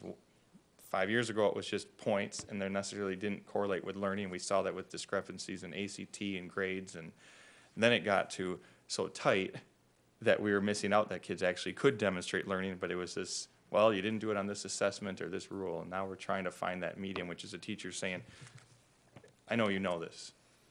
I have confidence in looking at your collection of evidence that you've mastered this subject area. But as we've been having a conversation in all of our discussions, any way we look at it, it's a judgment call. Mm-hmm.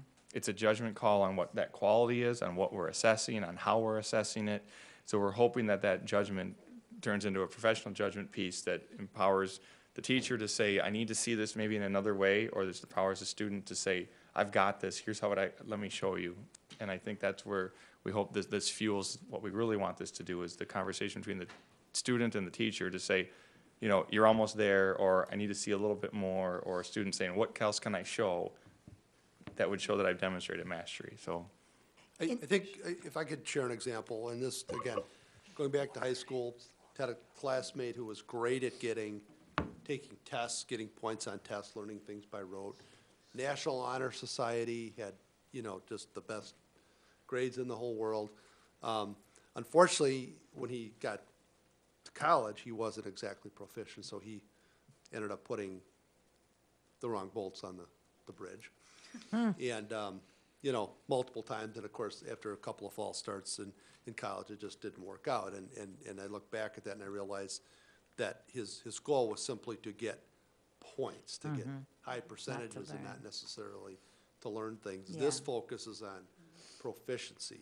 And so if you're proficient, hopefully that means, an advanced proficient, you're not going to put the wrong bolts on the bridge in practice. And so that's kind of the goal. We want kids to, we don't want, well, we want them to be good at school, but we also want them to be good at life so that when they go on to college, they can take what they've learned and adapt it to many different situations. So, and that's kind of the focus on the grading, getting away from just amassing points to actually getting a grade for learning things. What is this going to do to rubrics? Because it says there a level rubric descriptors. Is this going to be a rubric for every content area, or are the rubrics still going to vary from teacher to teacher? Because that's a major problem. It's the problem that we had with rubrics was actually when we began, which was, do we have to have these? And then that turned into, well, is it good? Is it helpful to have a rubric to help the student understand what learning looks like? And then there was that makes sense. Now there was time to develop those, and over the last 5 or 6 years, those have been being developed. How well they're being shared is the question that we're uncovering, in terms of some teachers are still working alone in a subject that's been taught 2 feet away by another teacher or the previous year, and for whatever reason, some of those aren't being shared. It is tedious work to do alone. There's no doubt about that. Right. But it is fantastic work to be sharing, because then you're talking about, teachers talking about, what do we expect for quality from a Right. 7th grader with this type of work? What is an exemplar look? And we have a collection of those, and then we're getting better and better, but this conversation as well, especially the elementary one, which I think Bob's gonna talk a little bit more, that was one of the top priorities that came up through those listening sessions. But it Yes. was also one of those ones that at some schools, you didn't hear it at all, because those schools were wrapped around and sharing nonstop, and it was just the way of business. And in some schools, it was. So it's definitely one of those pieces. How do we link the grade levels? And if we have 100 people teaching 2nd grade math in this district, do we have 100 people working independently on those rubrics? That doesn't make a lot of sense. So is our goal to ultimately have a standard rubric for different concepts, lessons, Yeah, I think courses? I think our goal is that we'd have a good framework that they could pull from and look at and continue to make a judgment on. So it's not like, because again, once it's done and laminated, we're in trouble, because we probably. Yeah, you are, So, but you once are. you have a spot that you can go to and you can look at, then you're gonna have a good conversation. Does this So there'll still be meet some our needs? consistency, and it'll be a heck of a lot easier for teachers if these rubrics are pretty standard. And by all means, it was a difficult task when it started, but if you look at what's happening now, one of our celebrations is across our system, you're seeing really clear learning targets, but you're also seeing really well-defined rubrics that, in our first year, it was kind of, the argument was, well, what is at least proficient? Sure. And then it was sort of like, can well, what understand would that. not, and they've just kind of evolved by watching student work into some really nice documents, so. Great. Carry on. Robert. From the elementary, just many of the things that Jody said initially too, been a number of face-to-face meetings with teachers and staff, and then as well at the parent superintendent's advisory. And kind of we're at the process right now of culminating some of the feedback and sort of prioritizing it. And so continuing along that line, we have a very brief survey that'll be going out to our elementary teachers within the next week or so, around some of the priority areas that they wanted as far as reporting in the elementary world.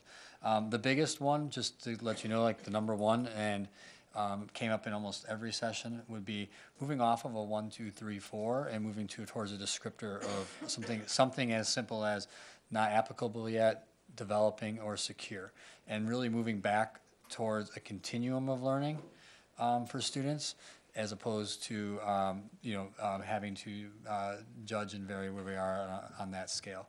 That would be the biggest piece. The other one would just be trying to continue to work with Infinite Campus to make it look elementary for teachers, but also to report out the way that we feel would be more impactful for parents. So those would probably be the two biggest pieces of feedback. Why is Infinite Campus, controversial or so talked about, or I people think- struggle with it? I think for us, to me, I guess I thought it was a place to put grades. Yeah, I think right now it's new. And so, in my experience of Infinite Campus, it can make it do lots of things, and we have to figure out what it's going to do for us in the elementary world or the secondary. So it does more than just be a place where grades are held. Yep. So Barb, if I can, last night I went on because I got a notice from the principal saying I needed to pay a bill. So I went on to pay it, and I noticed, this one of the 3 kids is out of lunch money. Oh, there's a bunch of missing assignments, but I didn't look at it beforehand. I could click on one child and see what they owed, what their, I could look at all of that information. I could look at another one and see all of that, whatever information, whether it was the school lunch, whether it was school fees. About any student in the district? My 3. Oh, your 3. Okay. Uh-huh. So when I was done, I went to check out, like out of a regular store, and I paid with a credit card, and it was all done. I don't have to. I can take a check into the school. But I used to have to go to each school with my checkbook. 3 checks here, one Right. for school lunch, one for Right. school fee, Right. and go to this school, and then go to this school. Mhm. So it was a one-stop shop. But I understand with all of that information for my family and all of the other families, plus all of the teachers, plus all the administrators in one place, Mhm. and there's glitches, Mhm. it's creating a lot of waves. So Creating a lot of what? waves, like there's Waves, yeah. there's things that aren't working Sure, like they should. sure. Like Paul's in the audience, his daughter's report card. It was not lining up and I actually called the school, and I found out that if you clicked on it a different way, it would work. But the school printed out the wrong way and handed it to them, and so, you know, if all technology worked the way we wanted it to, I think this world Of would course. be a better place. Come on, Pat, you're a tech guy. They're working on it. Just kidding. We all get the updates.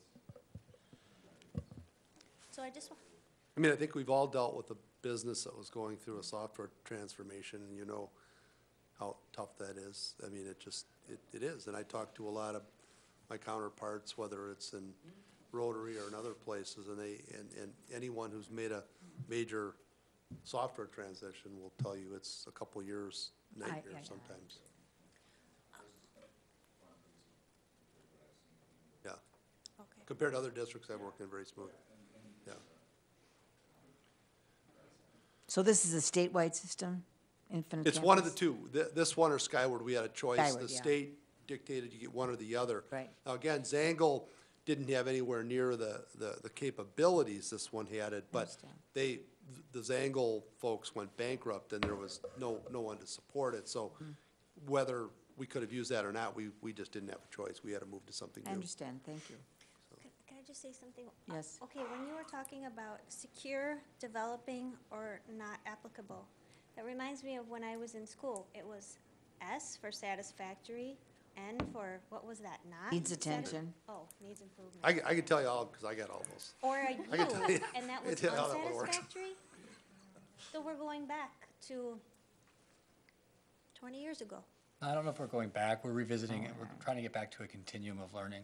And so it might be a little bit of a revision, but hopefully it's a little better than it was when I was Oh, I there, think you this know. is better. So, you know, and those are the simplest ways to put it Because right now. We've before had I some gave people us give some points. good feedback on the best ways to describe it so people have a better understanding. 93, But trying to 92. actually simplify it, so from an elementary lens, we know, hey, at this point in time, my child has developed this skill, but as they move into the next layer of their learning, now they might be, or they secured their skill, but as they move into the next layer of learning, now they're developing again until they secure it.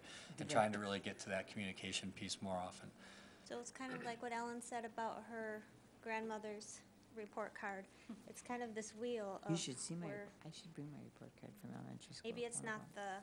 the grading or the way we grade, it's the content of what our kids are learning. And when they get out of school, can they retain all that and use numbers. it in How do you real grade life artwork? situations? I think the biggest piece that we want to make sure is that we're giving people the right feedback, parents, For students. Cory and Sharon. One last piece for elementary is we are following up with a date, I don't remember off the top of my head, with the Superintendent's Advisory Committee for some elementary specific pieces, Ryan and I, and Jason, and then also a couple of specific sites that have just asked that maybe we reach out, and not that we can't to all, but for some parent sites that have connected through Todd or through their principals. So we have a few of those set up going through April just to get some feedback, but by then we'll have a little more information as far as potential next steps. Bob, your efforts are greatly appreciated, believe me they are, because we needed to have some understanding as we had talked about at a recent meeting, and I think that it's becoming more understandable, more consistent, so keep it going. Dr. Langill. Sorry. Very quickly, I just had 2 points. I think that, and you said, I know, Jody, that you're working on it, this non-academic college and career readiness indicators. As parents see this, I think the more specific we can be, the better. So, you know, if you look under advanced, achieve, you know, high standards, however we define that, as opposed to just standards. And then I think I'd avoid the word values, because if somebody sent a report card home or a comment about, you know, my son or daughter, that they need help managing values, I would think, well, what values are you talking about? I mean, are they moral or immoral? I mean, I think we have to watch some of these words. Yep, that's a And then, you know, lastly, just as a general thing, I've read studies, and I'm sure if I've read them, you all have too, that the greatest indicator of success, at least in college, okay, who knows about life, studies over the last 50 years have been student scores on their SAT/ACT. So that is the greatest predictor. So I mean, obviously, if we, and I like what you've done. I mean, I think it's great, but I think we have to also recognize that as people do studies, they're using, you know, achievement scores, which are pretty quantifiable, Right. to predict success. And that has been the greatest predictor, and I think it was a 50-year study. And it still holds up. And So- as you say, that ACT is actually reaching down into the elementary world now too. Okay. So people can start the predictor Yeah. to see the pathways. Okay. Third grade, I believe they Oh my have the gosh. possibility of using. Okay. And that's exactly what this is all about, is creating proficiencies in students when they go and sit down at the ACT like they That's did, right. all the juniors did today. Yeah. They can do very well at it. That's right. And so that's kind of the whole scope. If you back up, the real, and you know, Ryan's presented this a couple times, the real foundation of this grading plan is really the standards, the rubrics, all those kind of things that we're trying to meet with, you know, in order to Oh, I be think this is- proficiency in a subject area, there are certain standards you have to meet, and that's the Right. same for regardless of what school Right. you're in this Sure. district. And this is such a huge improvement. I think it's great. Yep. Jason, do you have anything to add? Thank you. Jason, in your estimation, are we moving toward what we talked about? We are absolutely moving in the right direction. And gathering that feedback was a huge part of this. Okay, great. Thank you for that. Thank you so much. Lots and lots of work went into this, and it's much more understandable and appropriate. We're getting there. Okay, last but not least, we have an assessment update. All right. Last month when we were here, Dina McCormick was here and shared with us a 5-page front and back document that we had a lot of questions on. Oh, We're down yes. to a 1-page front and back document with a little bit more clarity and some checklists so we can see the concern that we had on some over-testing, as well as we can see a concern of when these tests are administered and how and to whom, how many. So we're back to a 1-page quick glance version. It was really provided just as a quick update, and maybe Dina can continue to provide and answer any questions, but really, it's just designed to give a quick glance of how many check marks are going across the rows for kindergarten or certain grade levels. When are some of those things happening? We have time limits on some of those as well, so we can see how much actual time some of these things are. With the shortest test on here reaching 25 minutes, and the longest one being close to 5 hours, or 6 hours. So, being that it's ACT's testing day, it's a great day to talk about testing and assessment and what we're currently at. So Dina or Bob? Well, just to explain how this is organized, I tried to take what you all were looking for and provide it in detail in kind of a quick, easy way to view it. So on one side, you'll see the mandate. Those are all district-level tests. On the flip side, you'll see the mandate. Those are all state tests. So I thought that was a nice way. It couldn't all fit on one page. So we can toggle between both of those to see. So in the far two right columns, you'll see the approximate time total for state testing, and then the approximate total testing for the entire, both state and district. And on the reverse side, the same thing, you'd see the total for our in-district testing, and then the total time. So one thing just to point out, so for MAP, I tried to go with the minimal amount of time that a student would possibly test, and then the maximum amount of time that they could test. So if we looked at MAP testing, we test math, reading 3 times a year, which is a little bit changed this year, where schools have the option to test in the fall and winter. So they may only test math and reading in the spring. It's a possibility. So that would be an 80-minute testing window for the year. If they decided to do math, reading 3 times a year, you're looking at 240 minutes. So that's kind of how I tried to give you guys the amount of time that it took from the low end to the high end based on all of the tests. The other thing that I struggled with, I wanted to make sure the comments about all of our students testing all of these. So you'll see the check mark is all students take the test. The asterisk would be only select students. So Ames Web is a very select group of students. And then if there's the circle bullet, they're actually taking that in lieu of another test. So a star, if they're taking the star test, they're not taking the MAP. So you can kind of understand there that there's some overlap with the assessments, and they're not all taking all of these for the district. If you look at the state, same thing, if you're taking the Badger exam, then you're not taking DLM, and vice versa. If you're taking the DLM, you're not taking the Badger. So I hope this helps clarify that. I hope this is what you all were looking for. I know that some of the information is hard to get it all into one spot. I also added the cost that I came up with at the, again, I could have done this per pupil, thinking you maybe wanted to see what the total cost was. These were this year's costs for these assessments per year. We had a meeting the other night too with about 50, I think about 50 teachers and a few principals. And everything on here has a purpose. I don't think anybody that was at that meeting would say there's not a purpose for some of it. But there may be overlapping purposes. There may have been purposes 5 years ago, and now we added another one more recently, and we haven't gotten rid of. And so a lot of it is trying to understand what is the purpose of the assessment and how can we use it. So traditionally, MAP has been a more summative, done. But it has always been billed as a formative piece, but we haven't maybe used it as much of a formative tool as we can. And so starting to get and work with people and understand how do we want to use this to best inform our students and best monitor progress of kids.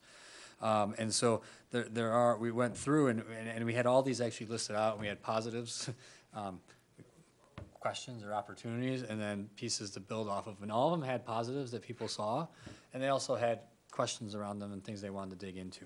And so that was meeting one, and there are some other pieces built in to keep filtering this out to figure out what do we need to do, what information do teachers want, and then maybe what can we let go of. So.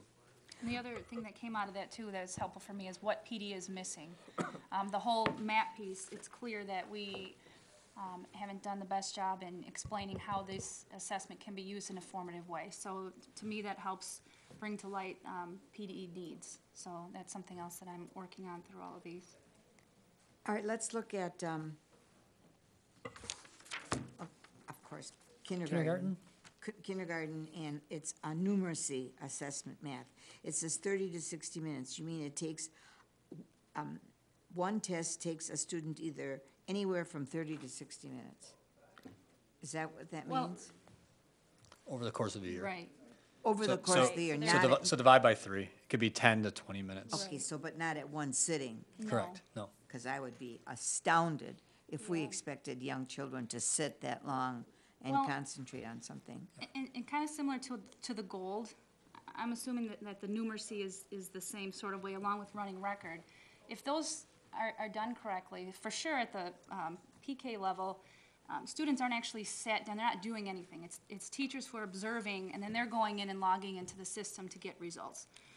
Running records, if that's done the right way, the student's reading a book. It's not like there's a set time. So a lot of these, getting back again to what that formative piece is, if we're doing these correctly, I mean, MAP, obviously, we can use that formatively, and there's a start time and end time to the test. It's an electronic test, but some of these formative assessments, it's not really a point in time where students even know that the clock is ticking. But on the MAP test, that's something students take online, correct? Yep. And the MAP in the earliest grades is something we are getting feedback on. Yes. Is it most valuable at a K1 or 2? I mean, what are the strengths of it at that level? When are they not? Is that the appropriate piece? For the numeracy one, that's that quick check. What numbers do my kids know? So, you know, somebody might rattle off their 100 numbers. Somebody might be stuck on 1 through 7. So. Well, because I see some of these tests, looks like they're, you know, testing the same things, so therefore tell me why we use all of them if some of them are, you know, test the same thing, like STAR tests literacy, running records is literacy, et cetera. Yeah, and that's part of the conversation to see if we have overlap. But STAR is used for our dual language classrooms specifically as a quick piece in there to try to lessen the Spanish and an English running record and try and get to instruction quicker. While in some classrooms where they don't have a dual language, they just use it, move it right into the running record. And so if you look at those pieces, that's what we're trying to filter out. Okay. What I've seen here, and I guess what Dean and I in our brief conversations, we've got a history of assessments that predate most of us on this team in some spots, and some are newer. And we are at a spot where we're trying to figure out. And we're also, in a sense, waiting for what is the state assessment going to be able to do or not be able to do for us, or where we are. So while we have a lot, we're probably still in a little bit of a spot of mucky muck until we get a little more clarification on some things moving So forward. it's possible that some of these at the district level will not be continued? Yes. Okay. Or lessened or changed. Well, that makes me feel good. Dr. Langell. Thank you, Dina, right? Yes. When you came, I think it was February or was it January? I think it was recently. She was here last month. I think it was last month. Right. I remember we asked you so many questions. really picked And up I on it. asked you at the end if you were willing to come back, and you said yes, so thank you for coming back. And this is really helping. Yes, it is. Good. You know, so, I mean, I think the process you're engaging in is really Excellent. that kind of overview that we wanted, and then we can look at this and keep, thinking Right. about it, as you will, I'm sure, too. Yes, for sure. But thank you for doing it, because it answers a lot of the questions. Not that A lot of it testimony. solves everything, obviously, Right. we got to go forward, but thanks very much. You're welcome. Well, as it stands, in my estimation, my biased estimation, it's a lot of testing. And I think we really have to seriously take a look at the importance of each and every test here as to why is it important to us. And in just elementary right now, at least, we're going through that process Great. to make That's sure. great. And getting quite a bit That's of good feedback, news. so. That's good news. Any other questions? Okay. I want to thank you for this. This is wonderful. I'm gonna pin this on my school board file drawer because it's something that I want to always refer to. This is a very valuable piece. Thank you. So our challenge on that is that you can pin next to it the data results that we have from those for the last 3 years. And Dina and a team has been working on our dashboard map, so you'll be seeing that. We showed a preview today with a small team. We're getting some Okay. feedback on it. We expect a first draft to be with this team Okay. in about 2 or 3 months by the time we get it. But it should go with that. So not only should we know what we're assessing, we should know how we've Okay. been performing. So Right. that's coming. Right, okay, great. Yeah, we need that information too. Well, believe it or not, it's another very, very long meeting, and I Dina, thank you so much for your patience, sitting here all this while.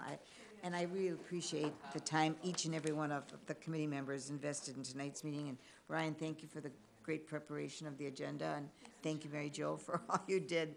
It made for a very successful, informative meeting. So our next meeting will be held on, oh my goodness, April 14th. After spring break. April 14th. Yeah, right. But I did want to ask, because, I mean, it's just a typo. It says board meeting March 10th, isn't it, the 11th? Oh, did I, yeah. Well, I mean, that, I'm sure I won't show up. It's a week from tomorrow. Okay, just. Right. Okay, thank you all for your participation. The meeting is adjourned.